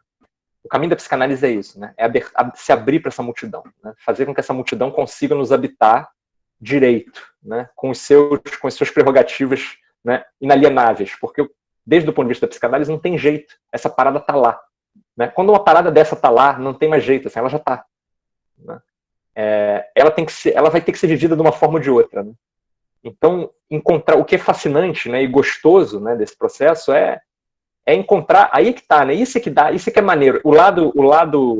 Tem um lado que às vezes parece desanimador no trabalho, que é, né, você pensa que você vai deixar de ser criança, você pensa que você vai se livrar desse desejo infantil, né? Coitado. Né? O outro lado é, caralho, né, tem tanta energia, tem tanta força nesse desejo infantil, né? Tem tanta capacidade de realização nessa parada, né? Aquilo que te deixa criança, que te deixa vulnerável, aquilo que te deixa triste por razões estúpidas, né? A quantidade de força que tem nisso, né, é enorme, né? Então, conseguir mobilizar essa força por outros caminhos, isso é uma parada muito maneira. E é muito maneiro ver o quanto que essa parte da gente quer isso, em certo sentido. Ela quer ser integrada, né? Ela pede por essa integração, ela pede para fazer parte do eu, ela pede para ser vivida de uma forma mais plena, né? Isso é muito maneiro também, né, no trabalho analítico, né? O quanto que, né, isso, né? O quanto que o cara tá tentando, o quanto que se você prestar atenção e levar o cara a prestar atenção, ele vai ver que, cara, ele tá tentando tanto, né, realizar coisas tão maneiras, né? É só juntar essas forças, né? Alguma coisa assim. Né? Por isso um trabalho de integração e tal, né? Mas desde o ponto de vista, é completamente alheio ao que a gente está acostumado a pensar que a gente é. Né? A gente não é isso, a gente não cabe nisso, né? Que é essa racionalidade estreita, que é a consciência estreita, né? Não cabe mesmo. Né? E assim, grande parte, desculpa, a última foi uma última frasezinha, né? Grande parte do nosso problema, né, enquanto civilização e enquanto indivíduos, é justamente esse, né? Não está preparado para admitir essa multidão, né, no nosso funcionamento cotidiano. Ser educado para não... Diga. Eu estava pensando aqui... Grande Miguelito, fala. As questões que você está colocando, e é interessante também a gente pensar, né? Você está falando dessa questão, né, mais focada nessa perspectiva da estrutura neurótica, mas acho que quando a gente vai pensar no psicótico, é legal até para a gente entender um pouco isso, porque assim, o processo, por exemplo, de um surto é uma coisa muito sofrida, né? É uma coisa violentamente de um sofrimento extremo, e fica claro, muitas vezes, que essa desorganização ela gera um sofrimento atroz, que muitas pessoas nem conseguem suportar esse sofrimento. E para quem já viu isso, né, ou já teve algum contato com pessoas que estavam em surto, né, muitas delas entram num processo de catatonia, que é uma defesa do corpo para dizer assim, esse sofrimento é tão grande que eu não quero mais me mexer, que eu não quero mais fazer nada. É uma coisa muito mais punk do que uma depressão, né? É um processo... E muitas delas, inclusive, podem chegar até a perspectiva de se matar, de tão forte que é o grau de sofrimento, né? Então, acho que essa questão que você está colocando desse instinto de sobrevivência, né, é legal para pensar nessa perspectiva como uma oposição a alguém que perdeu totalmente essa perspectiva, né? Essa possibilidade. Que alguém cujo eu não consegue mais se defender, né? E aí é invadido por esse material, né? E aí fica completamente desorganizado e sofre muito, né? E tem uma coisa muito importante, né? Tem uma coisa muito importante nessa coisa do psicótico, né? Que são as pessoas que estão em volta do psicótico, né? Ter contato com psicose, com crise psicótica é muito difícil, né? É um troço assim muito sofrido para quem está em volta. E é claro que não, né, não dá para medir sofrimento e tal, né? Mas é aquilo, né? Quem está em volta da parada, né? É testemunhar isso, né? E o que você está testemunhando? Você está testemunhando justamente, né, esse eu que não conseguiu se defender mais. Esse eu, né, que foi invadido por uma porrada... A impressão é essa, né? Por uma porrada de forças discordantes, né? A gente fica em presença disso, né? E é muito difícil ficar em presença disso. Né? Dá muito medo, né? É muito assustador, assim. Tem algo... E aí tem algo na gente que se recusa a aceitar, né? Então, se relacionar com um psicótico é muito difícil, né? Ou com alguém que está em surto, né? É muito difícil, porque tem algo que diz assim, cara, não, isso não é aquela pessoa que você conheceu, né? Essa pessoa, né, tá se distanciando, essa pessoa desapareceu, essa pessoa, né? Então, esses são os limites do eu, né? Quer dizer, nem precisa ser um psicótico, né? Quer dizer, um psicótico nesse sentido, né? Da crise, né? E do surto, né? falando mesmo, né, de uma coisa mais border, essa é uma depressão profunda, né? Tu olha aquilo e diz, cara, não, essa pessoa, né, abandonou tudo, essa pessoa não é mais a quem eu conhecia, né? Tem algo na gente que se volta contra, que rejeita aquilo, né? Isso é o eu se rejeitando, é o eu rejeitando, é o eu tentando se proteger, né? É o eu frágil tentando se proteger, né? É a nossa dificuldade de integrar isso. Fala, Charazão, diga lá.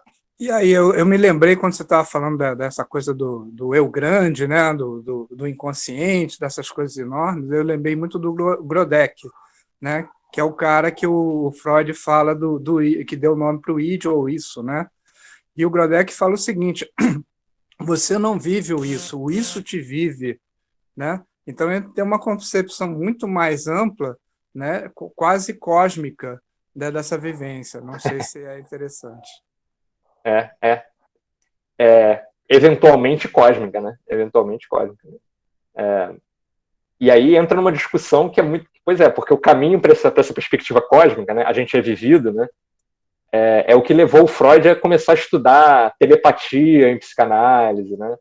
Essas ideias aí, né, de que tem um inconsciente único, né? E aí, né, gente, nem precisa ir por um caminho metafísico, junguiano, essas paradas. Pode ir também, né? Mas nem precisa, assim. Tem umas coisas muito mais palpáveis, é isso. Tem esses fenômenos que, tipo, que sempre me deixam boquiabertos, assim, que, tipo, né, é uma mistura de ficar boquiaberto com ter ataque de riso, né? Que é como que o inconsciente monta umas peças de teatro, assim, ele meio, né? Ele diz uma coisa lá atrás, aí você, o analista, responde algo, só para que, dali a 3, 4 sessões, o paciente possa falar uma coisa que torna a neurose dele real para ele, né? E torna todo o esquema de sintoma tudo real, tudo... Então você é engrupido no processo, a neurose meio... É isso, o paciente, você compartilham no inconsciente, assim, a sensação é exatamente essa. Compartilham de um negócio e esse negócio vai meio, tipo, vivendo o processo analítico. E a gente é meio peça de xadrez ali, a gente só fica meio observando. E ela, olha o que aconteceu, né? E é sempre isso, né? O processo analítico, né, é uma coisa muito de coruja de Minerva mesmo, né? Você primeiro rola, primeiro acontece, depois você, tipo, lá, né? A consciência está sempre correndo atrás, né? A gente é vivido, né? A gente volta, corre, olha para trás, né? E tipo, porra lá, né? O que aconteceu, né? Já aconteceu, já foi, né? Alguma coisa assim. Isso. Tá. Começamos. Então, vamos. Eu acho que de repente dá para. Vocês querem fazer um intervalinho, gente? Sim? Não? Podemos seguir direto, né? Não. O Pedro quer fazer um intervalinho. Tá. Eu tô sentindo falta de entusiasmo com o intervalinho. Tá. Essa conferência é curta, na verdade. Se a gente for seguir direto, a gente vai acabar em uns, creio, sei lá, uns 40 minutos, uma coisa assim. Então vai ser uma aula mais curta. Mas enfim. Tá. Então, tudo isso para falar, né, da utilidade que a neurose tem para o eu. Tamo junto? Né? Nos defender. Pois é, né? E o Freud fala isso, né? O orgulho, né? O orgulho narcísico, né? É guardar essa sensação de que a gente está mandando em algo, de que a gente é senhor do nosso destino, né? Tem algo, né? Tem algo defensivo nisso que é interessante também, que o eu ganha, né? Ao reprimir o material inconsciente, o eu ganha algo, né? Ele ganha essa sensação.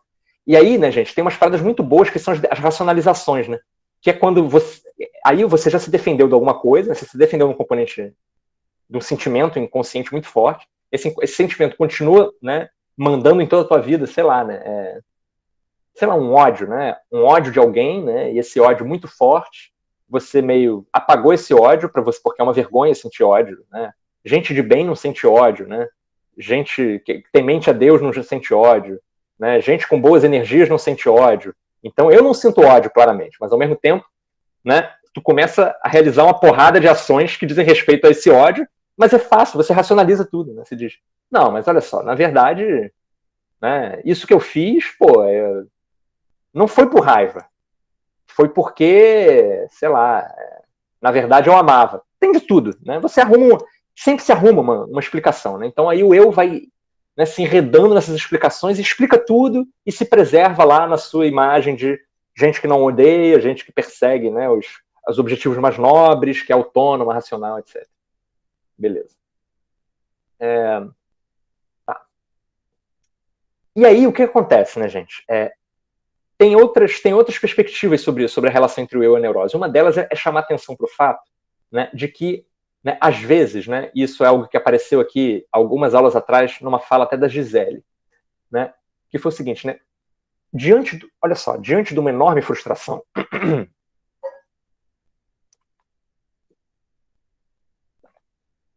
diante de uma frustração muito violenta, né, às vezes a neurose é a melhor saída, diz o Freud, né?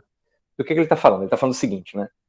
Justamente, vamos pegar esse exemplo da criança não amada, né? Para essa criança, né, desenvolver sei lá, né? Então ela é odiada pelos pais, né? Então ela odeia os pais. Ela não pode odiar os pais, porque aí começa a dar tudo errado na vida dela. Então o que ela tem que fazer é amar os pais. Ela cria um sintoma obsessivo, né? Que vai ser um cuidado excessivo pelos pais, né? Aí ela vai embora, né? Com esse sintoma obsessivo. Aí ela chega na análise. Aí o analista faz tudo para livrar ela desse sintoma. Se o analista livrar ela desse sintoma, o que vai acontecer com ela? Ela vai ficar diante do ódio que os pais tiveram por ela e que ela teve pelos pais. Porra, se ela for uma criança, não vai conseguir lidar com essa porra. Então ela estava muito melhor com o seu sintoma. Né? O sintoma, às vezes, é o menor de dois males. Né? Não dá para lutar contra o sintoma desesperadamente. Né? Só dá para lutar com o sintoma se o eu tiver como integrar, né, as energias, né, as forças, os desejos que estavam por trás daquele negócio. Né?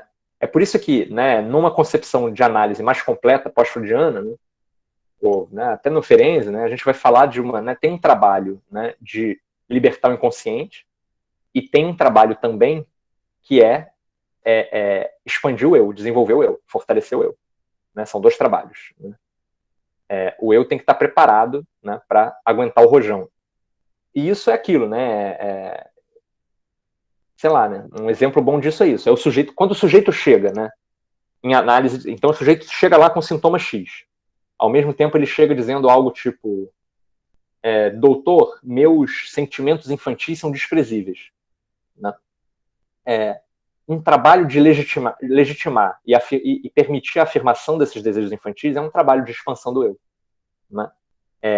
Se o eu se expandir a ponto de englobar esses desejos, né, talvez isso queira dizer lá para frente que ele não precise mais dos seus sintomas. Né? Então, você nem precisa fazer trabalho sobre os sintomas. Né? Você vai, talvez, às vezes, o trabalho de expansão do eu basta. Né? Tá fazendo sentido o que eu tô falando? Tá.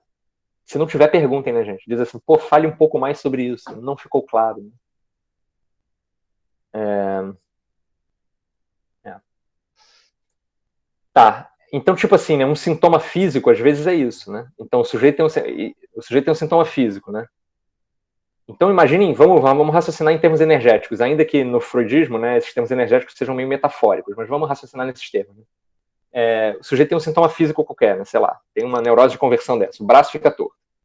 Aí você trabalha o sentido do sintoma, né, seu braço está torto porque, né, enfim, com esse braço você poderia ter feito algo que você não fez. Aí, para usar o esquemão freudiano, né, o braço fica curado, né? Mas o cara continua não podendo fazer o que ele queria fazer. Para onde vai a energia? Essa energia vai ter que ir para algum lugar. Toda aquela energia que era usada para deixar o braço travado, para onde vai essa energia? Né? Ela vai ter que ir para outro lugar, ela vai achar outro. Então, né, é por isso que o Freud, na conferência anterior, faz aquela distinção entre sintoma e doença. Né?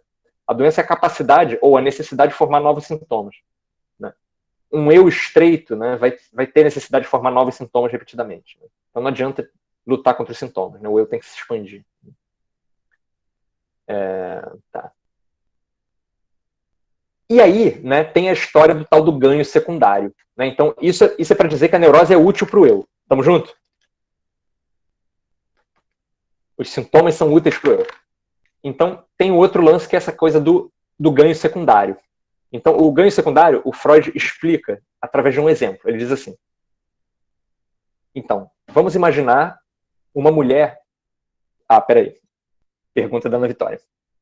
Pedro, tem como falar um pouco mais sobre o desenvolvimento do eu desta criança, mesmo crescendo num ambiente ríspido? Como se dá a percepção da falta de amor dos pais? Pois é, provavelmente o que vai acontecer é que a criança vai se desenvolver defendida. E ela só vai conseguir voltar a isso adulta. Né? Então ela vai chegar na análise, né, se comportando como uma criança. Né? E aí, né, tem aquele textinho muito bom do Ferenczi, Análise de Crianças como Análise de Adultos, né, em que o problema é justamente esse, né? São os adultos que se comportam como criança. Né? O eu não está desenvolvido, exatamente. O sujeito vai chegar na análise com o eu pouco desenvolvido. E o que é isso? Né? Aí é por isso que a gente entra naquela esfera das neuroses narcísicas, né, do que às vezes se chama de borderline. Né?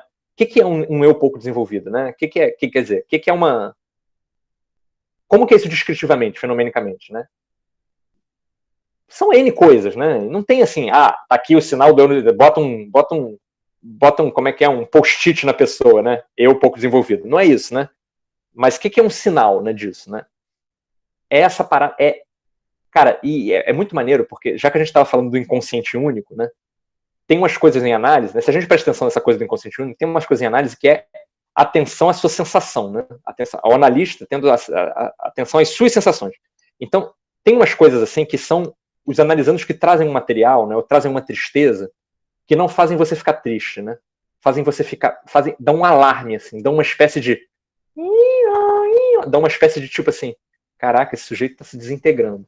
Dá uma espécie de impulso, que é quase de pegar a pessoa, como se a pessoa estivesse caindo. Né? Dá essa sensação mesmo, assim, às vezes eu já tive, né, de que a pessoa está caindo. Né? E que você teria que fazer uma coisa para não deixar ela cair. Né? Então é algo assim, muito mais profundo do que uma tristeza profunda. É algo que, é uma tristeza que quando aparece, meio fragmenta a personalidade começa a se desorganizar. Né? Então às vezes são choros muito convulsivos, né? Uma coisa assim, uma tristeza muito, né? Aquela narrativa assim, eu não sei o que fazer. Todo mundo pode dizer isso, né? Eu não sei o que fazer. Todo mundo enfrenta essas situações. Mas tem horas que você vê, né, esse não sei o que fazer de fato, assim, né? Você vê o sujeito desorganizado por essa falta do que fazer mesmo, por essa ausência da possibilidade de fazer algo, né? Pois é, e o trabalho, né, no caso desse, é um trabalho de maternagem, né? É um trabalho meio de continuação do trabalho dos pais, que é tipo, né, na prática, né, é alguma coisa, né, não necessariamente desamparo, né, isso aí, né, o Pedro Castelo está usando, eu também uso, né, um desamparo profundo, uma coisa assim. Né, na prática, o trabalho é um trabalho de acolhimento, né, acolhimento não só no sentido de tipo, tá, fala aí, o que você falar eu aceito, não é isso, né, é algo, tem um trabalho construtivo também, né, que é, né, afirmar essa necessidade, né, afirmar essa falta, porra, cara, né, não é você está destruído, fulano, não é jogar na cara do sujeito, né, mas é reconhecer a destruição, né, reconhecer, né, a implicação do analista nesse processo, né, você está precisando, né, um trabalho de o quanto o analisando precisa de você, né, trazer isso à tona, né, não é jogar na cara, né, e não é fazer isso distanciadamente, né, você precisa de muito de mim, né, nossa, né, como você precisa de mim? Isso aí destrói a mágica do negócio, não funciona. Né, a maternagem é uma outra coisa, é você se envolver mesmo nesse negócio e, tipo, né, e meio cuidar, né? É uma coisa que é um cuidado. Numa das minhas experiências com Border, né, isso envolveu muito um trabalho de afirmação dos desejos, a afirmação do desejo da frustração, né? Era uma parada assim, né? Vinha esse desespero, né, esse desamparo, né, profundo, e vinha ao mesmo tempo uma crítica que era: viu como eu sou incapaz? Viu como eu sou uma criança, né? E o trabalho era alguma coisa do tipo, ser criança é tão bom, né? Ficar desamparado é tão bom quando tem alguém para te amparar, né? Era alguma coisa assim, né? Então, ser incapaz às vezes é tão bom, ser completamente, pô, tô aqui anulado, pô, mas é ótimo se anular e se deitar em posição fetal, né? Então, tipo, isso também pode ser prazeroso, né? Então, investir por esse caminho, né? E aí, nos limites lá do setting analítico, né? Cada um vai ver lá por onde vai, aí, né? Mas tem algo aí, né? Que é a continuação do desenvolvimento desse eu. Faz sentido? E aí, gente, é muito gozado ver que muito daquele trabalho que o Ferenczi falava, né, aparece nesses momentos, né? Que é esse trabalho de reconhecimento do desejo, né? Que o Ferenczi fala como que o desejo, né, desenvolver o eu é aprender a desejar, né? E nesses pacientes vai acontecer muito isso, né? Esse paciente meio se afasta dos seus desejos, né? Deslegitima, né? Trata o desejo como uma coisa errada, como uma coisa ruim, trata o ódio como uma coisa errada, uma coisa ruim. E você quase meio que tem que ir né, fazendo a costura entre o desejo e a pessoa, né? Não, mas olha, você deseja isso, né? Você deseja isso, tá vendo? Né? Eu não tô assustado, né? Você deseja isso, é uma coisa assim. Então é o eu que não está desenvolvido e a continuação do desenvolvimento do eu em análise. Então provavelmente a criança só vai fazer isso quando adulta, né? Com sorte ela pode arrumar um analista, né, infantil, os pais podem ajudar, mas o que acontece? Frequentemente os pais não permitem que isso aconteça, né? É muito difícil analisar a criança porque, enfim, a criança não precisa de análise, né? Quem precisa de análise são os pais, né? São os pais que estão fazendo, os pais, quem tem psiquismo desenvolvido, né? Quem poderia ter feito alguma coisa, né? São os pais, né? A criança, se a criança entrar na análise, né, os pais vão bagunçar a parada, porque são as impossibilidades deles, né? Então é muito difícil, né? Um troço desse dá certo. Mas pode dar, né? Então tá. Aí, bom, dito tudo isso, tem o lance do ganho secundário. O que é o ganho secundário? Né? Aí, para entender o ganho secundário, o Freud dá um exemplo. Né? Ele diz o seguinte: imaginem uma mulher maltratada pelo marido. Né? Essa mulher é maltratada e, por conta dos maus tratos, ela desenvolve uma neurose. Essa neurose envolve sintomas que a paralisam e que a impedem de desempenhar suas tarefas matrimoniais. Então, ela parou de lavar louça porque ela está neurótica. Né? Tô brincando, né, gente? Mas é isso, né? É o universo freudiano, é esse, um pouco, né? Então, essa mulher para de funcionar, e aí o marido, que a maltratava, já que ela parou de funcionar, se vê obrigado a contratar os serviços de um psicanalista. E aí ele, então, paga a análise para a mulher. Aí a mulher vai no analista, e no analista ela encontra alguém que dá atenção a ela. Né? Não só isso, ao ir ao analista, ela obriga que o marido dê atenção a ela. O marido tem que pagar para ela ir no analista. Né? Então, o que acontece é que ela tem os sintomas, ela tem a neurose, mas além dos sintomas e da neurose, ela tem ganho secundário da doença, que é a doença fez com que o marido a amasse, com muitas aspas. Faz sentido? Né? E aí o que acontece nesse caso é que dificilmente ela vai, né, se curar da neurose. Por quê? Porque quando ela se curar da neurose, o marido vai parar de pagar a análise dela, ou seja, ela vai continuar a ser maltratada. Então, ficar neurótica é a maneira que ela tem de ser bem tratada. Aí fudeu, aí ela vai ficar neurótica. Né? E o barato é que isso sempre acontece, né, em algum grau, né, especialmente com esses pacientes, né, com esse trabalho de neurose narcísica aí que eu estava falando para a Ana Vitória. Né? Tem um momento num trabalho como esse que é o seguinte, né, eu encontrei relação com alguém, o paciente, né, o analisando, eu encontrei uma relação com alguém, o analista, que me acolhe e me escuta. Eu encontrei essa relação porque eu estava todo ferrado. Se eu não estiver mais ferrado, eu perco essa relação. Então eu vou continuar ferrado. É o ganho secundário. Né? Eu ganhei alguém que me ama, né? Vamos dizer assim. Né? Pedro. E também existe a tendência da pessoa sempre procurar pessoas muito frágeis para cuidar. E isso também é uma... Tipo, a pessoa que está com essa pessoa, né? Como você falou da maternagem, eu sinto também pessoas que estão sempre procurando pessoas problemáticas para resolver aquele problema. E isso também é uma questão da pessoa que precisa ser trabalhada. Né? Eu não consigo ficar com ninguém que não seja frágil, né? Talvez uma questão de autoestima, não sei. Mas eu vejo também isso. Não, com certeza. Com certeza. É que isso aí são dois polos, né? Essa coisa do desenvolvimento do eu, né? Ela tem dois polos. Um polo é o seguinte, né? Sempre vem em pares essa parada. Um polo né? Eu fico destruído, né? Não consigo fazer nada, desamparo profundo, me sinto uma merda. O outro polo né? O outro polo são os caminhos que a figura arruma para se sentir o máximo. Né? E um dos caminhos é arrumar alguém que está pior do que você. E aí, né, eu não tive mãe, mas eu consigo ser a mãe dessa pessoa aqui, porque ela está ainda mais detonada do que eu, alguma coisa assim.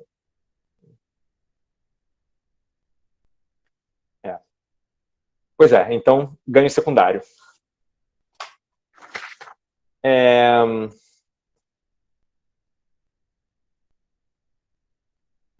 Tá bom. Aí, gente, né, dizendo tudo isso, né, esse papo todo de expansão do eu que a gente teve aqui, né, na Conferência 24 ele aparece, né, através da noção... Tá quase acabando. Na Conferência 24 ele aparece através, né, da seguinte ideia, né, o Freud diz, se o sujeito fica neurótico, né, isso, a gente já conversou isso, né, mas só para frisar, já que isso é falado aqui, né, ele diz, o sujeito fica neurótico porque, estou citando o Freud, uma pessoa só adoece de neurose quando o seu eu perde a capacidade de acomodar de alguma maneira a libido. Quanto mais forte o eu, mais fácil lhe será o cumprimento dessa tarefa.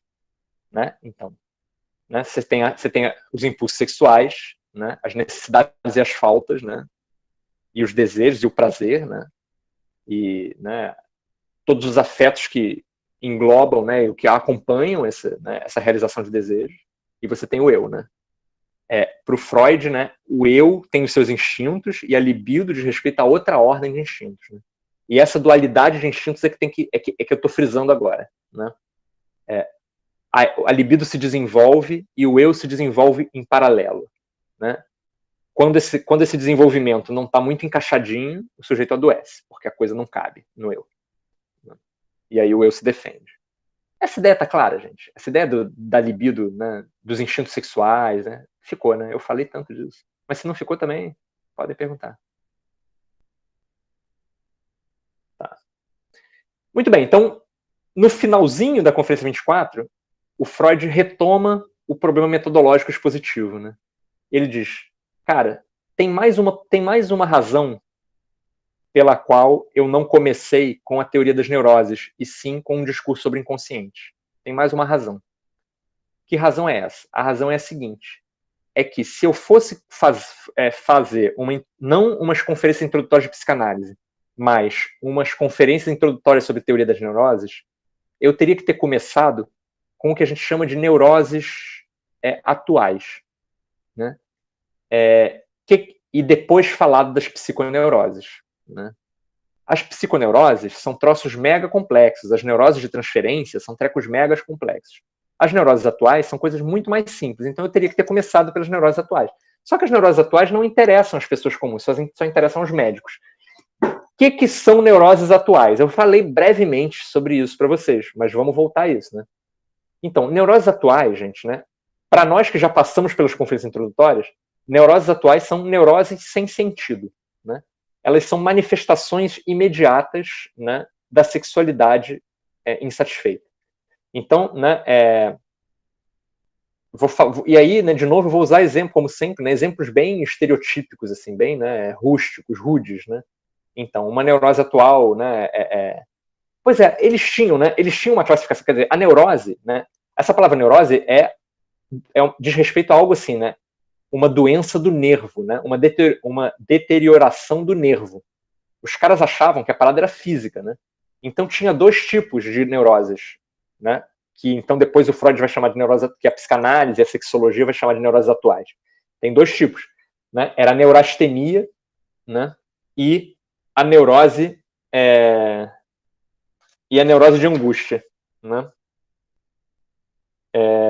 Então, a neurastenia, né? Ela envolvia dores, né? Então, dor de cabeça, né? Dor nas costas, né? Dores em locais meio inespecíficos, umas dores meio vagas, assim, né? Os sintomas eram esses, uma fadiga crônica, né? E você não encontrava razões físicas para isso, né? E aí, o que era o diagnóstico de neurastenia? Era que o cara sentia esses sintomas, né? E esses sintomas estavam ligados a algo que era da ordem do excesso de sexualidade, né? Isso até tem a ver com a questão que a Thaís fez lá no Classroom da hipersexualização, depois eu vou responder ela. Mas é isso, né? Tinha uma ideia de que existia um excesso de sexualidade, né? Por exemplo, um excesso de masturbação, né? Na verdade, nem excesso de masturbação, né? Porque a masturbação nesse período era tida como intrinsecamente patológica, né? Quer dizer, você se masturbava e você ficava doente. Né? E dava o quê? Dava neurastenia, que são esses sintomas, fadigas, dor de cabeça, etc. Né? Então isso era uma das neuroses atuais. Por que isso é uma neurose atual? Porque a interpretação que o Freud vai fazer tem a energia, ele vai fazer primeiro uma interpretação energética e depois uma interpretação bioquímica. Né? Na Conferência 24, ele faz uma interpretação bioquímica. Ele diz o seguinte, existem, né, esses sintomas, diz ele, não tem sentido. O cara simplesmente está com dor de cabeça, não tem que interpretar. Né? O cara está com dor de cabeça. Por quê? Porque bateu muita punheta. Ponto. Né? É isso. Em bom português é isso. Né? Não tem um tipo, a dor de cabeça é, na verdade, o que é um sintoma psiconeurótico? Né? Um sintoma psiconeurótico é um sintoma que tem sentido. Então, a dor de cabeça, na verdade, simboliza, né, a dor de cabeça é uma alusão a uma situação infantil na qual ele bateu com o joelho e ficou com dor no joelho, mas ele bateu com o joelho perseguindo... ele bateu com o joelho num dia em que ele tentou agarrar a mãe dele empurrou ele bateu com o joelho, ele substituiu o joelho por cabeça, desenvolveu um sintoma de dor de cabeça que diz respeito à sexualidade reprimida dele, o desejo incestuoso pela mãe. Inventei um belo sintoma aqui. Isso é uma psiconeurose. Né? Esse sintoma, dor de cabeça, tem um sentido. Né? Esse sentido expressa algo, que é um elemento da sexualidade reprimida. Né? Nas neuroses atuais, não é isso, é um problema físico. Se masturbou tanto que ficou com dor de cabeça. Ponto. Né? Tem uma sexualidade, tem tanto desejo sexual que fica com fadiga. Ponto. Né? E o Freud explica isso nas conferências introdutórias desde um ponto de vista bioquímico. Ele diz, existem, né, toxinas sexuais. Né? Quando você elimina as toxinas sexuais fora do corpo, né, e as toxinas sexuais só são tóxicas para a própria pessoa. Então, se você troca fluidos sexuais, né, se você beija, se você se esfrega, se você transa, né, tem uma troca de toxinas, as suas toxinas saem do seu corpo, entram no corpo do outro, e aí você não fica neurastênico. O problema é quando essas toxinas ficam em você. Né? Então, aí você fica neurastênico. A explicação é física. Né? Não tem sentido esses sintomas. Né? E a outra neurose atual é a neurose de angústia, que diz respeito à abstinência sexual. Então, se você é abstêmio, né, pratica coito interrupto, não sei o quê, você fica com angústia, fica angustiado. Né? Tu também não tem que interpretar. Né? Tu tá nervoso, você tá querendo transar, cara. Tipo, é isso. Ponto. Né? Então, a neurose de angústia, às vezes, dava sintomas complexos. Né? Então, imagina que é uma sociedade mega moralista, e especialmente as mulheres, né, a sexualidade feminina era um troço que não existia. Né? A sexualidade feminina é uma função da sexualidade do marido. Então, aí tu ia ter essas mulheres abstêmias por anos. Né? Aí a angústia derivava em outras coisas, derivava em, tipo, alucinação, derivava em, tipo, né, uma porrada de parada. E os médicos, né, brincavam sadicamente entre si, né, de escrever receitas em latim dizendo um coito por dia. Né, e dizendo, né, que brincavam entre si com isso. Né, que isso aí, o problema é coito. Né. Mas isso, né, e são neuroses atuais. Essas neuroses não precisam ser interpretadas, os sintomas não têm sentido. São diretamente físicos. E o Freud diz, né, se fosse o caso, né, de fazer uma teoria das neuroses, eu teria começado pelas neuroses atuais. Mas isso não interessa a ninguém, isso só interessa aos médicos. E o que eu queria era apresentar a psicanálise. E a psicanálise diz respeito a qualquer indivíduo bem educado. Ele diz isso mesmo. Né? Qualquer indivíduo bem educado deveria se interessar por psicanálise. Né? E por isso eu comecei pelos sonhos e pelas parapraxias, que dá lá na discussão sobre inconsciente, e a gente pode usar essa discussão sobre inconsciente para falar sobre tudo, sobre a arte, o cacete. Né? Desde governo, civilizações, sociologia, antropologia, moralidade, né? Arte, etc. E neurose atual não, é um troço que não serve para nada. Como hoje a gente está nessa onda de ir além do Freud, eu vou também nisso dar um passo além do Freud, porque um dos pontos de partida, né, uma das coisas que fez com que o Reich começasse a se distanciar do Freud, foi exatamente isso, foi dizer, cara, não, peraí, olha só, né? Então tá bom, você está me dizendo, né, que esses sintomas não têm sentido. Beleza, mas, né, a neurastenia, então, é causada por um excesso de sexualidade e a angústia é causada por uma privação de sexualidade, por um comportamento abstêmio. por que o sujeito está transando demais e por que o sujeito é abstêmio. Certamente, isso tem sentido, isso precisa ser explicado. Então, a neurose atual, ela não é aconteceu na vida do cara que o cara não transa, ou então que o cara transa demais. Não. Tem alguma coisa nesse psiquismo, né? E lá pelas tantas vai ser, tem alguma coisa nesse caráter, né? Tem alguma coisa no eu, né? Que faz com que ele se comporte assim. Então, esses sintomas são interpretáveis, sim. Não no sentido que os sintomas psiconeuróticos clássicos são. Não no sentido que você vai achar que o sintoma, então, é um substituto direto para... Não, mas o sintoma é parte de um mecanismo de funcionamento do eu. Vai ser parte da defesa dele contra um elemento da sexualidade dele, etc. Né? Então, os sintomas para o Reich, né, a neurose, não existe essa distinção. Né? A neurose atual é parte da neurose como um todo, né, e é parte desse caráter neurótico, né, que vai ser analisável. Né? Fez sentido, gente, essa história?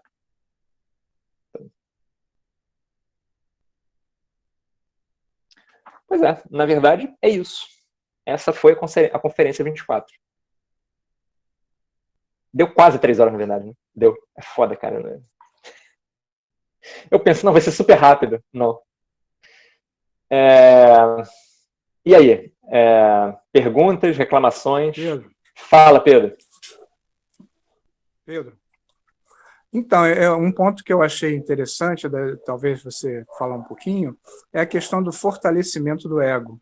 Né? Porque fortalecimento do ego parece que é um aumento do ego. Mas um aumento do ego ele pode ser estruturado como defesa. Né? Então, quanto mais traços de caráter você tiver, você tem um ego, entre aspas, fortalecido. Né? E, na verdade, não é esse fortalecimento que a gente quer. A gente quer um fortalecimento pela dinâmica, pelas possibilidades de lidar com a vida. Né? Então, queria que você falasse um pouquinho disso. Não, essa observação é foda, Pedro, porque isso é muito bom, porque isso aí diz respeito a uma especificidade da concepção reichiana de psiquismo, né? Porque, que nem é de psiquismo, né? Da concepção reichiana, né? Do corpo, do andamento do mente-corpo, né? Dessa parada. Porque o que acontece, né? Justamente, né? O Myron Scharf, né? O grande biógrafo do Reich, né? Ele tem uma frase que eu acho muito maneira, que ele diz o seguinte, né? É muito significativo, né? Que para o Reich, né, o sinal de saúde seja uma entrega, né, para experiências que transbordam o eu. Né? Então, é uma questão, não é só a questão de vocabulário, né, é uma questão de concepção mesmo. Né? Porque alguém como Ferenczi diria o seguinte, né, alguém com Ferenczi não concordaria exatamente que a defesa aumenta o eu, né? Alguém com Ferenczi diria alguma coisa assim, tipo, né? Puxa, o eu se por quê? Porque o caminho do desenvolvimento do eu teria sido, né, integrar essas forças, né? Quando o eu constrói para si uma defesa, ele não está exatamente aumentando enquanto eu, né? O que ele está fazendo é, né, se drenando, né, de uma possibilidade. Né? Ferenczi tem umas formulações que são, né, a defesa... Como é que é? Né? O eu está se fragmentando. Né? Cisões narcísicas. Né? As defesas para o Ferenczi são cisões narcísicas. Né? Então, é um eu que fica todo quebrado, né? Quando o Ferenczi fala de integrar, ele não está... Quer dizer, no vocabulário do Ferenczi, na concepção dele, uma defesa não é um aumento do eu. Né? Mas é isso, né? Não é uma questão só de vocabulário. Não é uma questão só de vocabulário, por causa disso, né? Porque em alguém como Reich, você vai ter essa ideia enfática, né, de que as experiências mais importantes são experiências que vão para além do eu. Né? Que transcendem isso, né? Que, né, são muito mais fortes e potentes e interessantes do que, né, essa experiência limitada que existe, é importante também, mas que é limitada, que é a experiência egóica. Né? Então, é isso. Né? Aí eu acho que quem podia falar mais sobre isso é você, na verdade. Né? Então, só para falar um pouquinho, assim, né, dar uma palhinha para não ficar em aberto total, o Reich, na verdade, ele acha que a própria pessoa é que se cura, que ela tem a capacidade dentro de si, né, que ele chama de um núcleo biológico, eu nem gosto muito desse nome, ser um núcleo energético, mais precisamente, né, que ele tem essa capacidade de se curar, de achar o melhor caminho para ele próprio. E que, na verdade, a pessoa que procura um terapeuta está engasgado a esse acesso, né, e que você só vai funcionar como um catalisador de um processo que é do paciente, né? Então, quando você atinge esse núcleo, né, esse próprio núcleo ele se desenvolve. Então, ele não precisa de uma estrutura no sentido material, né, de ego, né? Inclusive, o próprio Reich ele não utiliza no final da vida dele essa topologia. Ele só trabalha com dinâmica e economia, né? Os conceitos dinâmico e econômico. Então, na verdade, você flui. Quando você flui, você se conecta ao universo, né? Quando você transa, por exemplo, há uma superposição cósmica para ele entre a sua energia e a energia do seu parceiro ou parceira, né? Então, há um transbordamento, como você falou, né? Desse próprio, que a gente chamaria de eu, de individualidade, né? Sim. Então, um ego bem estruturado é aquele que não tem medo de se transbordar. Isso, Então, seria isso, assim, só para dar uma palhinha. Eu acho que, né, afora a concepção energética, que é muito específica, né, e biológica e física, né, que é muito específica do Reich, né, eu não sei, eu acho que o Ferenczi iria para um caminho muito parecido, né, quer dizer, esses momentos, né, o Reich tem essa formulação do medo de ficar louco, né, quer dizer, grande parte do caráter está estruturado contra um medo de ficar louco, que é justamente esse transbordamento, né. O Ferenczi tem umas formulações muito parecidas, né, que é tipo, né, o final da odisseia, né, analítica, né, seria que o medo de ficar louco desaparecesse, que esse material, né, supraegóico, né, ou extraegóico, né, pudesse transitar livremente, né. Então o Ferenczi chega a certas formulações assim, né. E eu acho que tem umas paradas muito maneiras aí, na verdade, né. Tamo junto, Charazão. Mas não, na verdade, né, eu vi o horário errado, né, é meio-dia agora, então tem quase 2 horas, quase não é, pois é, tá vendo? Mesmo quando eu não cometo um delírio perverso, né, eu penso que cometi um, né, então... É o seu desejo. É o meu desejo, né, de passar 3 horas aqui, mobilizar a atenção de vocês durante 3 horas, né, então aparece, mesmo quando ele não se realiza, ele aparece muito forte, cara, vocês estão vendo, né, com o que vocês estão lidando, né, mas é isso. Não, então, bom, vamos embora. Perguntas, né? Senão eu vou começar a conferência 25, assim, foda-se. Brincando. É isso?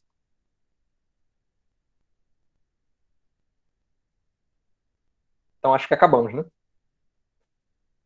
Beleza, galera. Então, bom, um enorme prazer ter vocês aqui nesse horário inortodoxo, né? Fico bem feliz de ter funcionado aqui.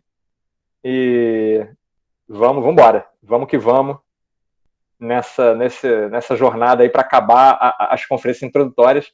A gente está... Nosso seminário o pessoal do IPIA estava me contando que nosso seminário tá bombando lá no canal deles, do YouTube, né? Já tem, tipo, centenas de... Tem algumas conferências que tem, tipo, 600 visualizações, assim. Então, tipo, é nóis. Sem vocês não era possível. Então, sem eles, do IPIA, obviamente não era possível, né? Estão realizando aqui a parada, mas sem vocês também não era. Então, é muito bom a gente estar produzindo um material que é muito importante ter isso na internet, eu acho. Não tinha uma parada assim, né, seguindo as conferências introdutórias uma a uma, de uma forma mais expositiva, né? Você tem comentários gerais assim, mas essa parada mais sistemática, assim, né, eu me amarro num negócio sistemático. Então a gente está produzindo um negócio maneiro aqui. Beleza, galera. Então é isso. Semana que vem, mesmo bate-horário, bate-canal, e eu vou abrir lá no Classroom um tópico lá de perguntas gerais para essas sessões matinais aqui. Beleza? Então, falou. Então, peraí, só uma coisinha. Fiquem aí, não vou embora não. Rapidinho.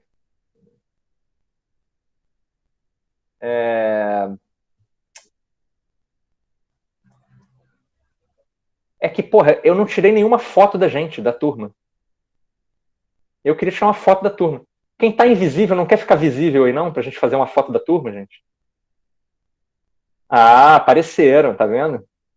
Isso. E a outra aqui vai ficar no canto aqui. Ah, bom. Tá vendo isso? Vai ser uma foto. Isso. Os cabelos na direita. Tô bonito, gente. Tô bonito. Vambora. Vambora. Então, 1, 2, 3 e whisky! Calma aí, mais uma que teve alguém que piscou aqui.